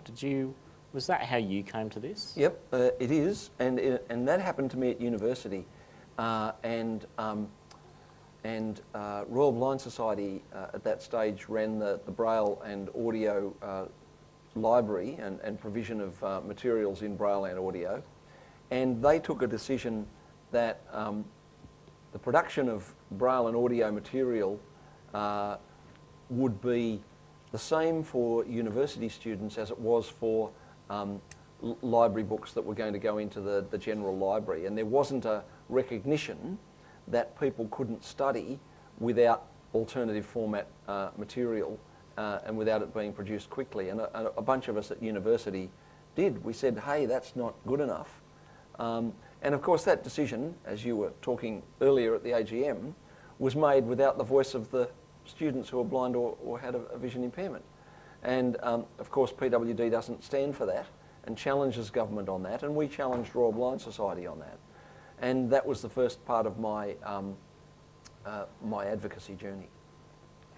Fast forward to you becoming involved in Disabled People's International. We've all heard stories that it was an interesting organisation and had a robust culture. What was it like? Well, I progressed from university through Blind Citizens Australia, which was then the National Federation of Blind Citizens. So at that stage I was not involved in the cross-disability field. And that certainly had a robust culture. There were, and Murray Shang's here tonight, she'll tell you that the conventions of the NFBC were free and frank and energetic debates of policy. And that's where I learned much of the skills that I've had to use as a political small p operator in the disability sector and in government over the years. And I suppose I got drawn into the cross-disability field in 1981, the international year, and I started to have greater involvement and links with people with other disabilities. And then I went to Singapore for the first conference of DPI International, with about 27 Australians, I think, went to that conference. And I came back, as did a few of us, sadly not the whole 27, but a few of us came back pretty determined to form our own organisation. And so we did that, and we worked hard with not much money across the country, developing this national organisation. It's a pretty hard thing to do. It's much easier these days with the internet and social networks and But it was pretty hard when you had to travel to meetings. We used to drive to meetings in Wagga and Albury. People like Laurie Alsop and Ian Irwin and Ian Cooper, who's sadly not with us any longer, and numerous others. It's always a risk when I start to name people. Joan Hume was certainly involved in those processes. And we built a national organisation which has sort of morphed into PWDA. So, and I was the founding chair of that. I wasn't the founding chair of the Handicapped Persons Alliance. That was, I'm not sure who that was. I can't remember who that was, but that wasn't me. But there is a funny story about the Handicapped Persons Alliance. You know, that was the first name that people with disabilities used, but the actual name first that was chosen was the Handicapped Persons Union. Remember this, Joan? And we were blocked by a significant union figure who later became Premier of New South Wales, and whose first name is the same as that of the previous New South Wales Premier, who said you can't use the word union because you're not a union. Yeah, that's right, Barry Unsworth. Yeah, he was the Minister for Wearing Cardigans. He liked the cardigans. So what did he say? He just said you can't use that name. You're not a union. You're not a union. He was a union official at the time, and the organisation had to make the decision: do we have this stoush with the union movement when they've got thousands more members and hundreds of thousands more dollars than we have, or do we just change it to alliance? And we thought we had more important things to focus on, actually advancing the rights of people with disabilities, than having an argument about the name. But that was the first challenge that the organisation faced. Bill Shorten has gone on record as saying that what he thought that people with disabilities needed was one big union that combined force of numbers and power of politics. Do you agree with that, or do you think that's a simplistic? I think the message that Bill was giving us, really, when he made those comments, was you need to operate far more effectively as a sector. So you need to have a much more united voice on the issues where you can be united and which count for everyone. And he was right, because that really occurred for the first time in the campaign for the National Disability Insurance Scheme.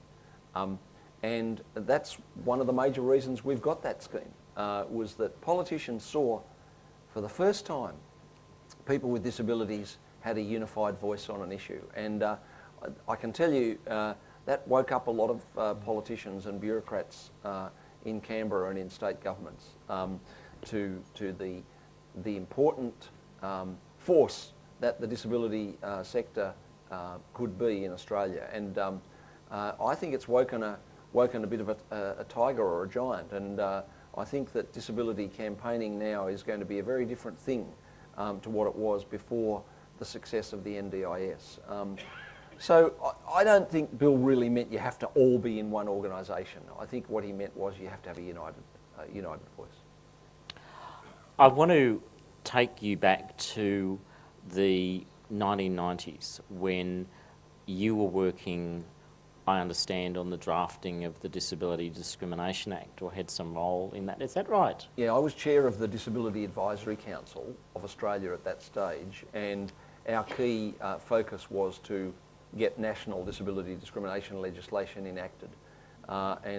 We had legislation in some states, New South Wales, Victoria, and a few others, South Australia perhaps. And we wanted national law, and that was one of the key things that I focused on while I was chair of the Disability Advisory Council. And being a lawyer and having worked in discrimination in New South Wales and then in Western Australia, I had a reasonable level of expertise in that area. So I was involved in the drafting of that legislation.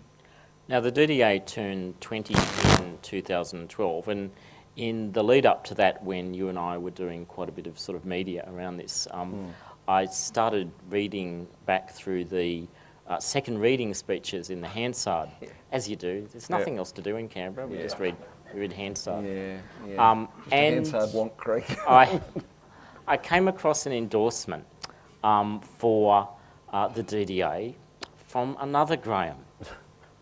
but not one that you might expect. Graham Campbell, the former independent member for Kalgoorlie. Well, Labor first and then independent. Labor first, independent. I believe One Nation or close to. Yeah, it could have been. Now, those of you who remember this Graham Campbell was notoriously opposed to human rights legislation, hated the Australian Human Rights Commission, but he actually voted for the DDA, and in doing so made a really odd endorsement of it. And I want to sort of read that to you and get you to reflect on it. He said, "I'm not impressed with the bill. I, however, will not be voting against it because, as the bill says, it is not going to be a particularly expensive measure." I can hear Graham Campbell as "It is not going to achieve very much, and therefore, in my view, it is not, in the short term, going to do a lot of damage either." Now, what do you think of that endorsement? And 22 years later, do you think we've done much damage? What a great question. I thought at the time that Graham Campbell had no idea, just no idea. When a number of us were campaigning for the DDA, we were quite strategic about in the same way as we were for the Convention on the Rights of People with Disabilities, campaigning for Australia to ratify. We were quite strategic about downplaying the impact of the DDA, because we knew that whilst it wasn't the perfect bit of legislation, it was going to have a significant impact, financial and otherwise, and that it was going to do some damage. And I may draw some debate in this room, but you know, I've always been a glass half full guy. So I actually think that the 20 years of the DDA have been very effective in changing the shape of Australia with respect to people with disabilities, with one major caveat, and I'll come back to that. But when you think about the fact that the DDA caused probably the biggest spend in transport infrastructure that's ever occurred in this country in terms of the move towards accessibility of public transport. And we're not there yet, but we're a hell of a lot further along than we were in 1992. When you think that over the next 50 years, which is when the building stock in Australia turns over, once every 50 years, over the next 50 years, buildings will be accessible for people with disabilities. When you think that the internet, whilst not perfect, and Giselle Mesnage lodging a complaint against Coles just the last couple of weeks demonstrates that it's not perfect, the internet is far more accessible as a result of Bruce Maguire's case against the Sydney Organising Committee of the Olympic Games. We have captioning on television and in cinemas. We have audio description in cinemas, not yet on television. We need to keep working on that one. There has been a huge impact over that 20 years, and I think that the DDA has played a significant part in that. The one area where the DDA hasn't had a positive impact, I don't think, is ironically the area that initially the DDA was going to be all about, because the DDA was initially proposed as only applying to the area of employment. And that was the first model, and some of us lobbied hard to ensure that it was broadened out, but that was the first recommendation. And we haven't changed the employment landscape for people with disabilities in Australia. And you guys know as well, if not better than I do, that the impact of that in terms of keeping us, 45% of us in poverty. And I think the reason we haven't changed it is because we really haven't yet, despite all the infrastructure change, we haven't yet changed the general public's attitude towards people with disabilities and the limiting way in which we're viewed. And that's why I want to have some impact in that area. I wanted to while I was at the Commission, but I want to continue to now that I've left. So does that represent a sort of shift for you, moving away from seeing a legislative instrument as the power to change, to seeing this as being about changing attitudes as the main way to change Australia? I've always thought that you needed both, and I blogged about this just today actually, that you can have as many laws as you like, but if you don't have change people's views of disability, then we won't, those laws won't be enacted. And I told the story of something that happened to me just last week when I walked through Wynyard railway station and I asked the guy at the ticket barrier where the escalator was to go up to, that's Carrington Street. And he said, "Where do you want to go?" And I said, "I want to go on the escalator up to Carrington Street." I thought I'd made it fairly obvious. But, and he said, "Yes, but where do you want to go?" And I said, "I want to go to the top of the escalator that leads up to Carrington Street." And he said, "Oh, well, we've got a lift that will take you up there." So he did a couple of things. Firstly, he made my decision for me. Everyone else without a disability would decide whether they'd take the escalator or the lift. He thought it was perfectly okay to make that decision for me. So despite the fact I'd said escalator 3 times, he was going to show me the lift. And in doing so, he very effectively disempowered me. None of you will be surprised to hear that I went up the escalator, but a lot of other people without my assertiveness and experience and the fact that I'm tall and white and male, a lot of other people would have just gone on the lift, and so we have to change that approach. And as I said, you can have accessible parking spots, but if people who don't need them park in them, we can't use them. You can have signage which is only in words, and that won't help people with some people with intellectual or learning disabilities. And I gave a whole lot of other examples in my blog. So yeah, we've got to change those attitudes, and that's why I think the tagline for the Don't Diss My Ability campaign is right this year, because it's inclusion or exclusion. It's your choice. So it's not us that, we know what we want, but it's the community that have to make that choice and include us. Sorry, Dr. Kevin Boyce, can I ask a question? I don't know if it's question time. We might at the end. We're just going to get through. We're doing this interview style, so we've got some things I want to get to that we've agreed to talk about.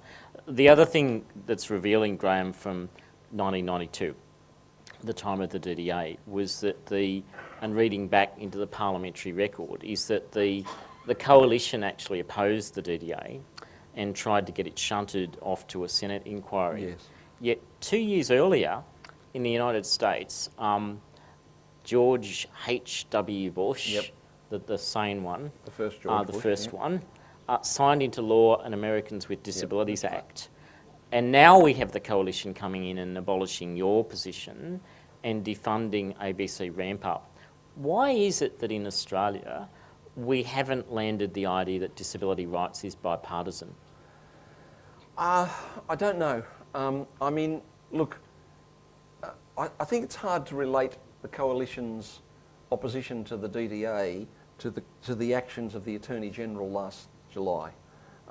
So I'd like to sort of separate those two things out, because I think it's important to remember that it was the coalition and Philip Ruddock as Attorney General who ratified the Convention on the Rights of People with Disabilities. So I think, whilst you're right, the coalition did oppose the bill and try to move it to a Senate committee, and it was the coalition under Howard that significantly delayed the access to premises standards, which a Labor government, a Rudd government progressed through. Coalition under Howard that significantly delayed the access to transport standards, but we finally got those through, but with no enforcement or policing processes involved, and that's one of the reasons that the DDA is not perfect. So I suppose the more conservative forces in politics have been the more that have opposed disability rights. But can I talk about the decision in July? It was an incredibly flawed decision to not appoint a full-time Disability Discrimination Commissioner with lived experience of disability. But there's a few things that led to it. And it was, I think, largely a decision made in the Attorney General's office, and it wasn't, whilst it went through Cabinet, It went through Cabinet with a whole lot of other stuff in the budget, and I think a lot of people, including Mitch Fifield, really hadn't picked up on the fact that the position was being abolished. Because I actually think we have supporters in, we have a supporter in Mitch Fifield, and that he wouldn't have let it happen, and I think he's quite embarrassed by it. He won't say that while he's minister. It'd be interesting to hear what he says after he's no longer minister. And it happened for these reasons, that George Brandis, the Attorney General, was absolutely determined to get his own person in the Human Rights Commission. And so he appointed as a Freedom Commissioner, is what he called him, he's actually filled the position of the Human Rights Commissioner, Tim Wilson from the Institute for Public Affairs, which is a clearly very right-wing funded, right-wing think tank. Let's call a spade a spade. And so that position had been slated to be removed from the Human Rights Commission, that is the position of Human Rights Commissioner, because it was pretty much redundant. The President had been carrying out that role for the last little while. There were now a range of other commissioners. There are, I think, 6 commissioners, and we didn't need a Human Rights Commissioner. But rather than, and that wasn't abolished when Nicola Roxon pulled the racial, the laws to change the Racial Discrimination Acts and other acts after the ridiculously run free speech debate. And she pulled the whole bill, and rather than what she should have done, which was separate the sensible amendments to other legislation, which were tidy up and improvement amendments, and just put them through. She just pulled the whole bill. And that was, you know, in the closing days of the Gillard government, when a whole lot of those silly decisions were made. And so Brandis used that position, despite the fact that, you know, he tried to explain it politically other ways. Brandis used that position to put his own man in the Human Rights Commission. And so what that meant was there were too many commissioners. And disability was the first one that was coming to an end. I expected, I thought that this might happen, you know, when that decision was made to appoint Tim Wilson in January. And so we were the first one that was coming to an end. My term was ending. He probably wasn't going to reappoint me, and it was an easy fix. Well, we'll just phase the Disability Commissioner into another position. It's just such a flawed decision when it was a position representing 20% of the population, 38% of the complaints lodged, double the next biggest amount of complaints lodged with the Commission. I mean, it was just a ludicrous decision. And you know the worst part about, no, not the worst part, one of the really inappropriate parts is, you know how I found out that that decision had been made? I read it on page 260 something of the federal budget. All of the time that I was Commissioner, whenever a significant change was going to happen in the Commission, which related to my portfolio, I would get a call from a staffer in the Attorney's office, Coalition or Labor. That never happened in Brandis's office. And so that's how I found out about the decision, and it's just, I think, one of the most flawed decisions that this government's made. But it shows, sadly, the fact that we're not there yet in terms of a campaign. We can be easily dismissed, because whilst there was some, you know, strong opposition at the time, there was no real move to fix the problem, and there still hasn't been. Not to reappoint me, I didn't want another term anyway, but to fill the position full-time with a person with lived experience of disability. So you wouldn't have accepted another term? You're planning to retire? If they'd come to me and said, would you do another 12 months while we go through an appointment process, I probably would have done that. But I mean, I've been in the role for 9 years. They're tough roles. I was probably ready to bring things to an end. A friend of mine always tells me that the best time to leave a job is 6 months before you should. And I think that's right. And so I had thought for the last 12 months that I actually didn't think I'd be offered an extra term, but I thought I'll have to think pretty hard if they offer it to me. I might take 12 months, but I probably wouldn't take more than that. Graham, on the 1st of May last year, the Myer Chief Executive, Bernie Brooks, told a Macquarie Investment Bank seminar that the Medicare levy would stop people buying things at Myer and hurt his business. How did you feel when you heard this? I was as appalled and pissed off, if I can use that expression, as most people in the disability sector. To think that a chief executive of a major retail store could comment on such an important measure as the NDIS, and I won't go into the arguments in support of the NDIS because you all know them, and to say, well, it'll hurt our sales. Well, you know, cry me a river. So I was appalled, and I thought about it a lot in that first 24 hours after he'd said it.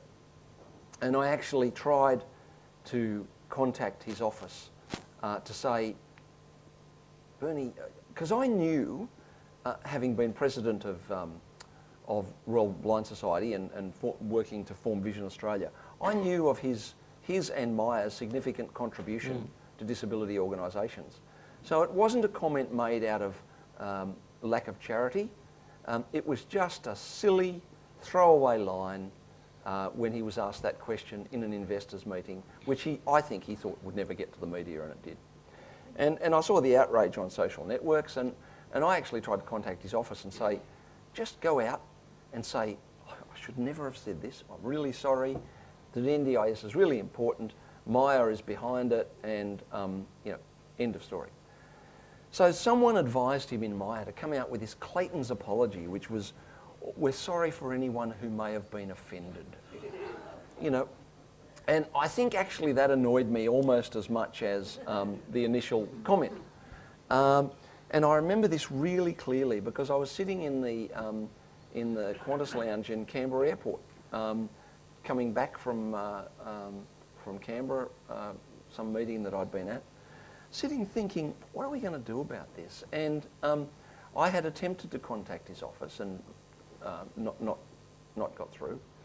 And I said, this is just outrageous. We're close to the most important reform in the disability sector for I don't know how long, and you can get away with saying something like this.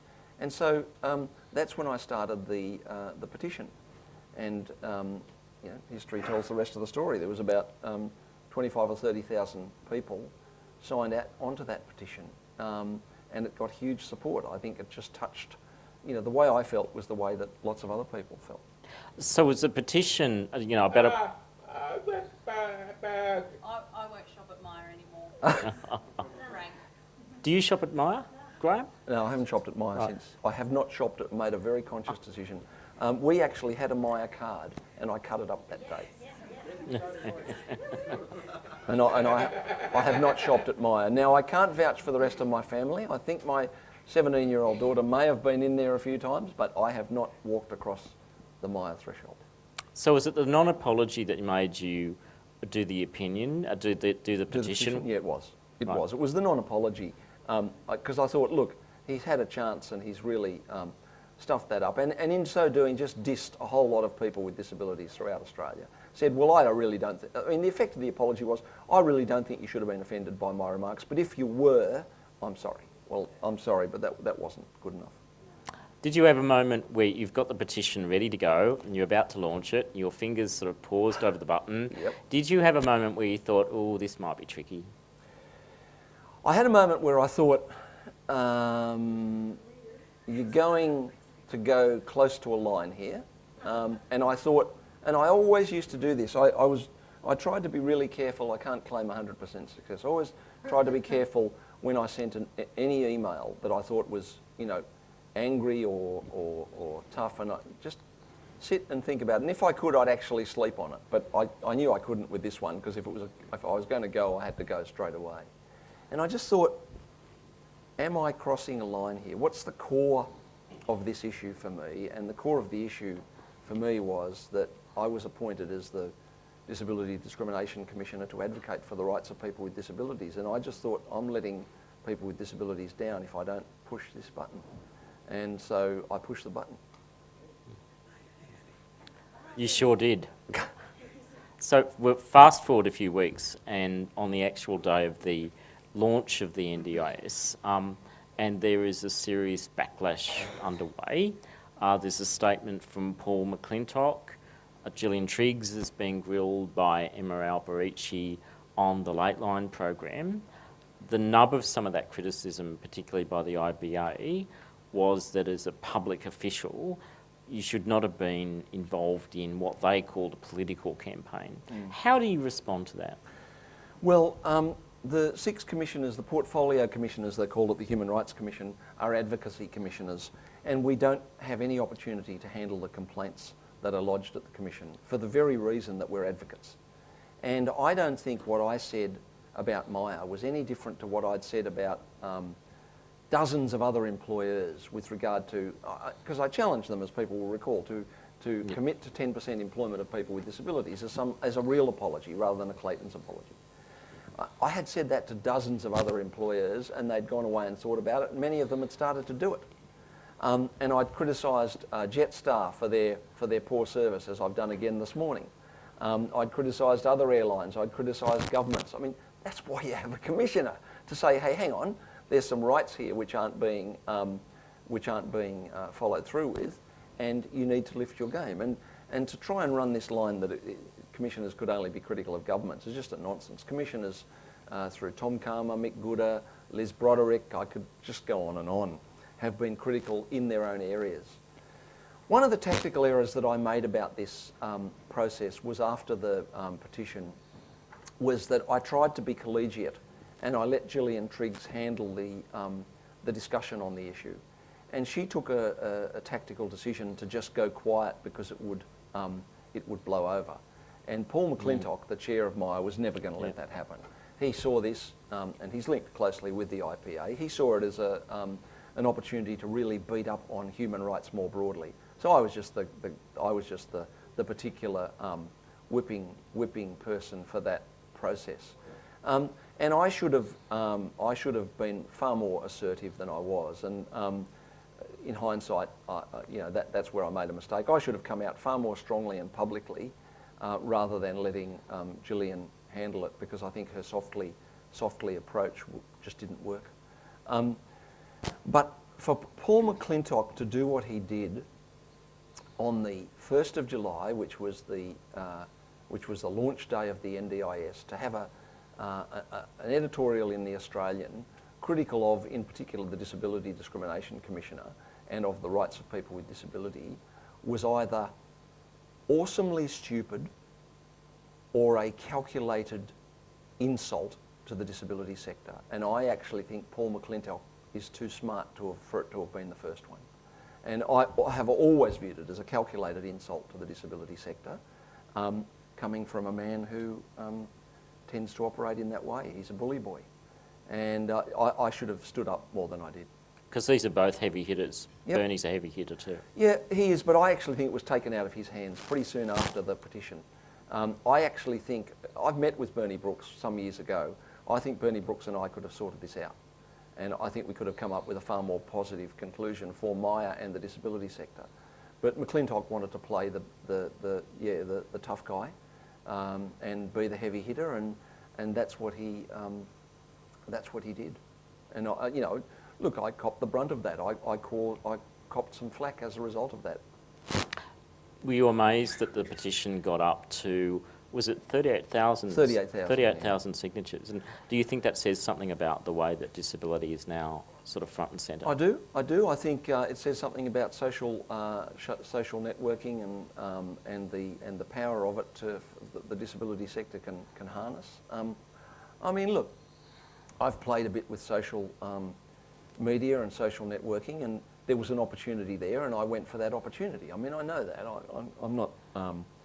I wasn't a novice on Twitter or on these sorts of petitions. I didn't think it'd get quite the impact it did, but I thought it would. I thought there was a nerve there that I was going to touch when I pressed that button. Here in 2014, we have the NDIS trials, and we seem, touch wood, to have a long-term commitment. What do you think is the next big challenge? The next big challenge is jobs. We have to change the numbers of people with disabilities in jobs, and we have to, as you've said a lot, Craig, we've got to break the mould. The current system of of getting people into jobs, people with disabilities, is not working. So there's no point trying to tweak that, which is sadly what this government's doing. There's no point trying to tweak that and keep that model. We have to change the model completely.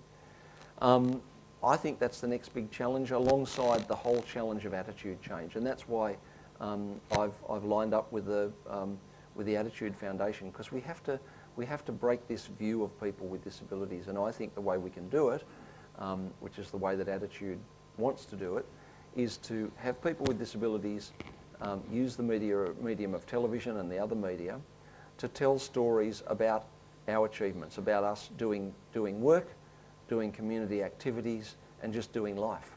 And we're the most effective people to tell out those stories. We need to tell our own story, and we need to tell those stories. And if we can get support for Attitude, and we'll be running 6 sort of taster programs in December at 6:30 at night on a Saturday night, starting in December. If that model works and resonates, and we can raise the funds, we'll do a half an hour episode a week starting in the middle of next year. Wow, well done. Well, we're not there yet. We've got to get the money in the bank, but that's the plan. What can people do to help? We're on ozattitude.org.au is our website, and we're on Twitter and Facebook.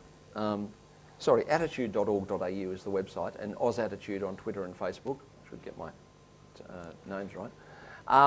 And I think people, if you could go to those sites and support the organisation, not only financially, but use the power of social networking, particularly when we crank up our campaign in December to promote those trial programs, so that they become a really big thing on Twitter. I'd love to see each Saturday night, I'd love to see, the hashtag for the program trending on Twitter and Facebook. That will show people with the big money, and look, anyone in this room with big money, please come on board financially. But I also understand, being part of the disability sector, that's it's not where the big money is. But having it trend on Twitter and really be popular will show the people with the big money that there is support for this sort of program, and that's how we'll get finance. So you can support us in a whole lot of other ways than financially, just by talking up the Attitude programs when they come on. What's the hashtag? Well, it'll be a different hashtag for each program, but if you follow OzAttitude, then you'll see we'll be telling people what the hashtag is, and if you become a supporter of the site, attitude.org.au, we'll be telling the site what the hashtag is. It'll be a different hashtag each time. I hear you're writing a book. Yeah, I am writing my memoirs with, you won't be surprised to hear, a lot of sort of disability advocacy mixed in amongst it, and quite a few of the stories that I've talked about tonight. I'm hopeful that I'm negotiating with publishers at the moment, hopeful that that might come out sometime next year. We'll see how that goes, how well I can keep the writing going. I'm also trying to be involved with a number of directorships, so I'm been appointed to 2 boards, and I'm doing a lot of consultancy and public presentations. I said to my wife Maureen, well, now that I've finished at the Commission and I start saying to people, I'm happy to come and make a speech, but I'm going to have to charge you money. Didn't charge PWD money, but I'll charge people who have the money, that they'll stop asking me, but they haven't, so that's nice. So that's sort of working for me. And look, I just view what I'm doing as continuing to be an advocate. I'm just doing it from a different space. Graham, thank you very much for that. Are you happy to stay for about, we've got, I think, the live feed going for another 10 minutes for the webcast. Are you happy to take some questions to the floor? Yeah, no, happy to take questions. I saw Kevin earlier. Kevin. We need to get the microphone to you. Oh, sorry. Kevin Boyce. Yeah. I'm like yourself. I use the guide dog for mobility. I'm studying advanced diploma at RMIT in Melbourne, And I use a study buddy to help me with my notes, but my study buddy is not allowed into the examination chamber with me. And I wonder why, because when I questioned them, they said, well, maybe he's influencing their answers. Secondly, but the most important point, the federal government and, well, more so the state of Victoria, where I come from, has a 10-year disability plan. I think we're into year 6 now. It's all about inclusion, not segregation. So how does the DDA fit into that new model?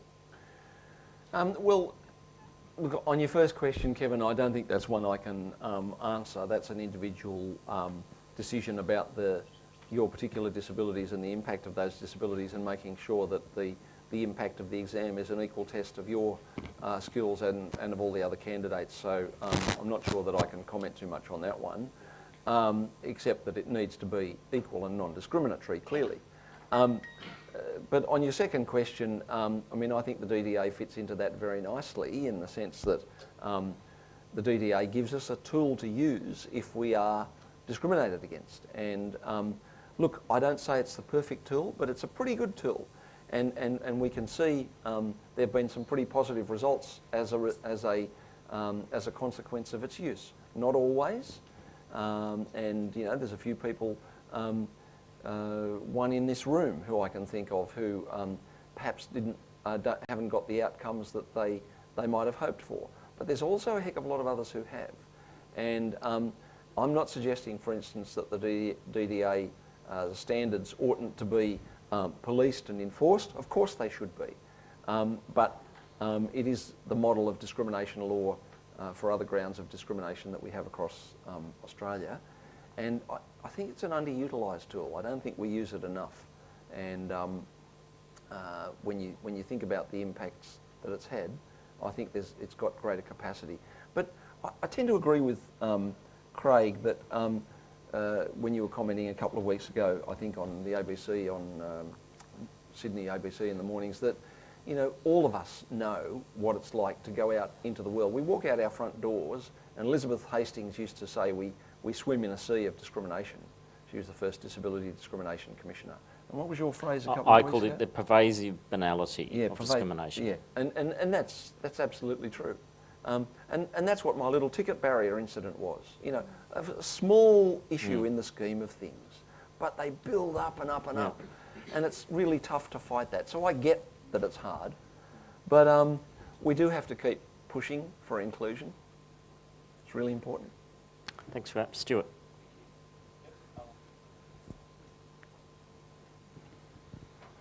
Graham, I was wondering if you could make a few suggestions as to how we could sharpen the teeth of the DDA, especially in regard to employment.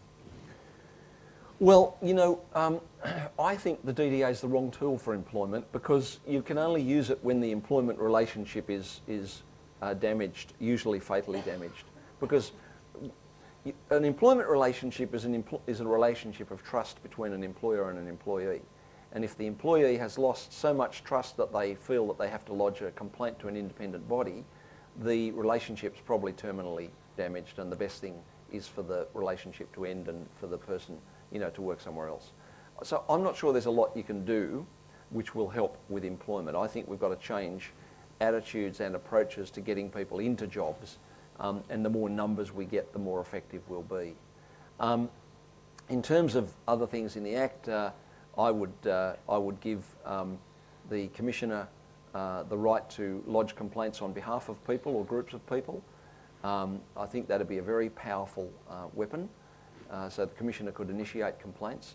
I lobbied really hard and almost got it over the line, but the NDIS was going so quickly, couldn't quite convince the key people that people could subrogate their rights to the NDIS, so that the NDIS could go to a transport provider and say, hey, I've got 1,000 clients with disabilities who live in this the area of this railway station or bus station. Now, would you like to make that accessible, or shall we start legal action? And to give the agency that stick to beat up broader areas of government and the private sector with, I think would have been a very powerful tool, but I couldn't get that one across the line. And I'd like to give the Commission the power to what's called co-regulate. In other words, get an industry code and effectively turn it into a DDA standard. Because the problem with DDA standards is they take so long to develop and you use so much energy and resources in doing that you have to sort of question. I mean, I don't think the education standard's having much impact. I think transport and buildings are, but I think education, a set of principles at a high level, it's not getting down there to the classroom and the school playground. I'm going to take the three more questions that I've got, and then perhaps if you're around after, people can approach you and have a chat. Yeah, so I'll have that glass of wine that I put off having when all of you had the chance to go out and have one. Feel free. Yeah. Make it lively, your interview. Yeah. Fiona.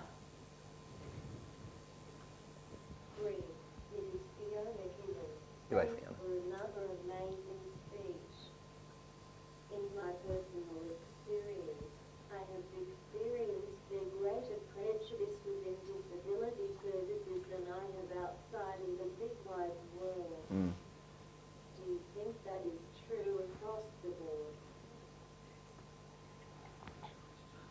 Thanks for that question, Fiona. I'm always, when Fiona asks me a question, I sort of feel my age, because I worked with Fiona's dad when I worked at the Department of Consumer Affairs, and when you see Fiona making the powerful contribution that she has over the years to the disability sector, I sort of think, oh, it's time for me to move on, really. But anyway, having said that, look, yeah, we've got problems in the disability sector that we need to sort out. We don't have enough resources and energy and capacity to have fights within the disability sector, and we can't expect the outside world not to discriminate against us and limit us if the sector does it itself. So there are times when I have sort of said to key leaders in the sector, you know, quietly, I don't really say this sort of thing publicly about a particular organisation. You really need to go and have a good hard look at yourself, because you need to think about what your key focus is, and if it's having a fight with another disability organisation or limiting opportunities for people with disabilities, then you're really in the wrong game. You know, that's not what it's about. So I think disability organisations should be the exemplars in employment of people with disabilities, for instance.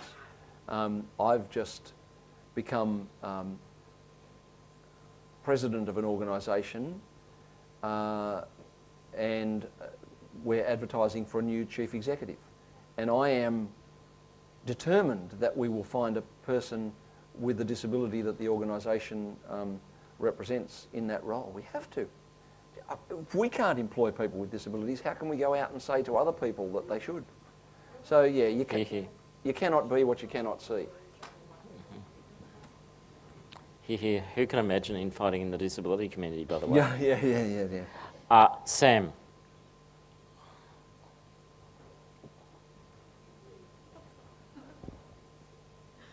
Hi, Graham. Sam Connor. I won't ask the tricky question about BSWAT and NDS, because that will take up too much time. Sorry, about what? BSWAT and National Disability Services. Oh, I'll just adopt the position that Craig set out at the AGM. That's it. So I'll ignore that one. Easy. I wanted to ask about the employment rate of people with disability in the National Disability Insurance Scheme.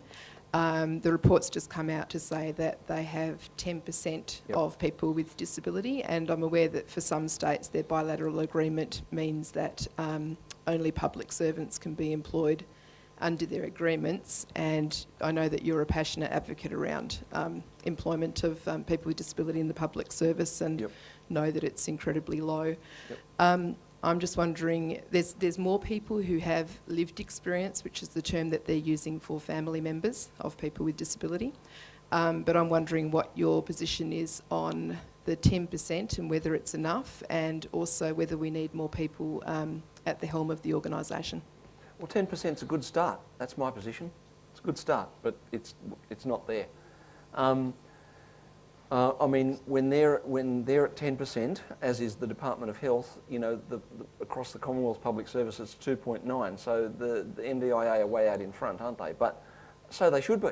And I and a number of others lobbied really hard during the establishment of the NDIA to make it a key focus. And initially we weren't winning that argument, but we managed to turn it around. I think the NDIA should do everything in its capacity to ensure the employment of people with disabilities. It shouldn't just do it in terms of employment, but it should, in all of its procurement, it should say, if you want contracts with us, you have to employ 10% of people with disabilities, or whatever the figure is.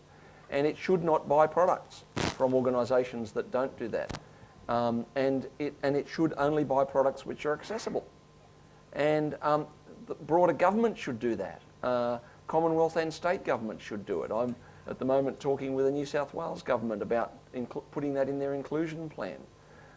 Because, you know, that's the only way we're going to turn this sort of thing around. I have to, I will get to the last question, but some of the large consultancy firms that make so much money off us, reviewing employment, reviewing the NDIS, do they step up? Should they? Well, certainly they should. No doubt about that. And I tell them that every time I'm trying to get a job with them as a consultant. Does it work? Yeah, it does, yes, in some respects. Look, I haven't seen any figures on that, so it's hard for me to answer. My sense is that it's not good enough yet, and that there aren't enough people with disabilities in those sorts of roles. But they're another example of where it needs to occur. Bonnie, I think you had your hand up earlier. Yep. You have a microphone. Sorry, Graham, Bonnie here. I just wanted to ask, in terms of negative perceptions on the DSP and the changes that are being made to the DSP to roll out to the community, as well as the clash with the NDIS, I was just wondering what you think of that and what changes can be made in terms of the DSP argument. Well, you know, as I've said in a number of speeches over the last few months, this government has a welfare plan. We know about that. Their plan is to get more people off welfare, and to reduce the value of the support which other people get by moving people off the DSP and onto the New Start allowance. People particularly with levels of mental illness, but they haven't got a jobs plan, so there's not a plan to move people off welfare. But you know, I agree with Craig. I think we're the lifters in this area.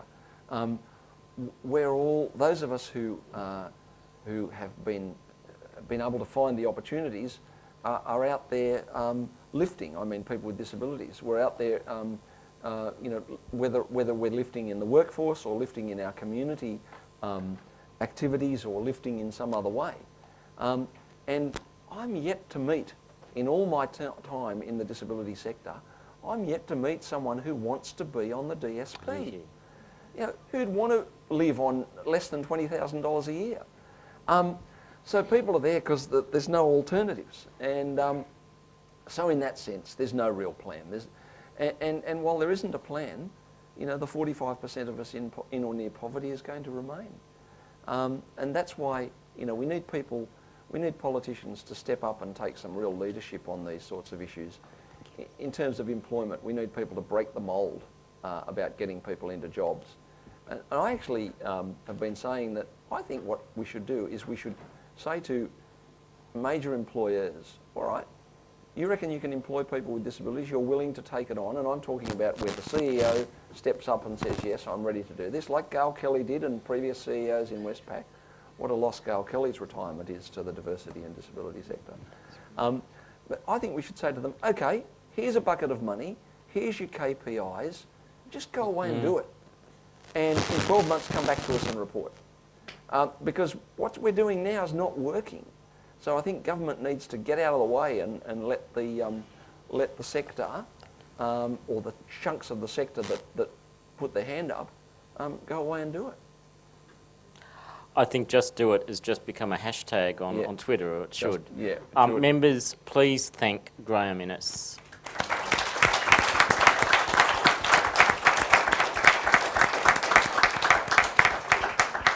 Graham, thanks for being so open with us, and we hope that you'll stay and meet with members. We've got a small gift, and it's kind of liquid shaped, I think, wow. to say thanks. So thank you very much. Thanks very much. Thank you. Hand that to you. I'm just passing it to you, Graham.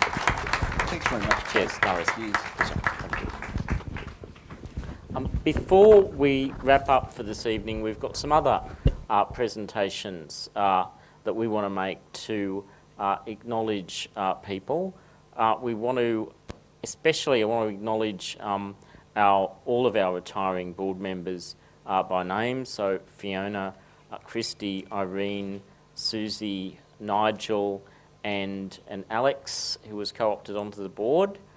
I'd like to have some presentations to our volunteers. Firstly to Susan Baxter. Susan attends PWDA 2 days a week as our communications volunteer. So well done. Where's Susan?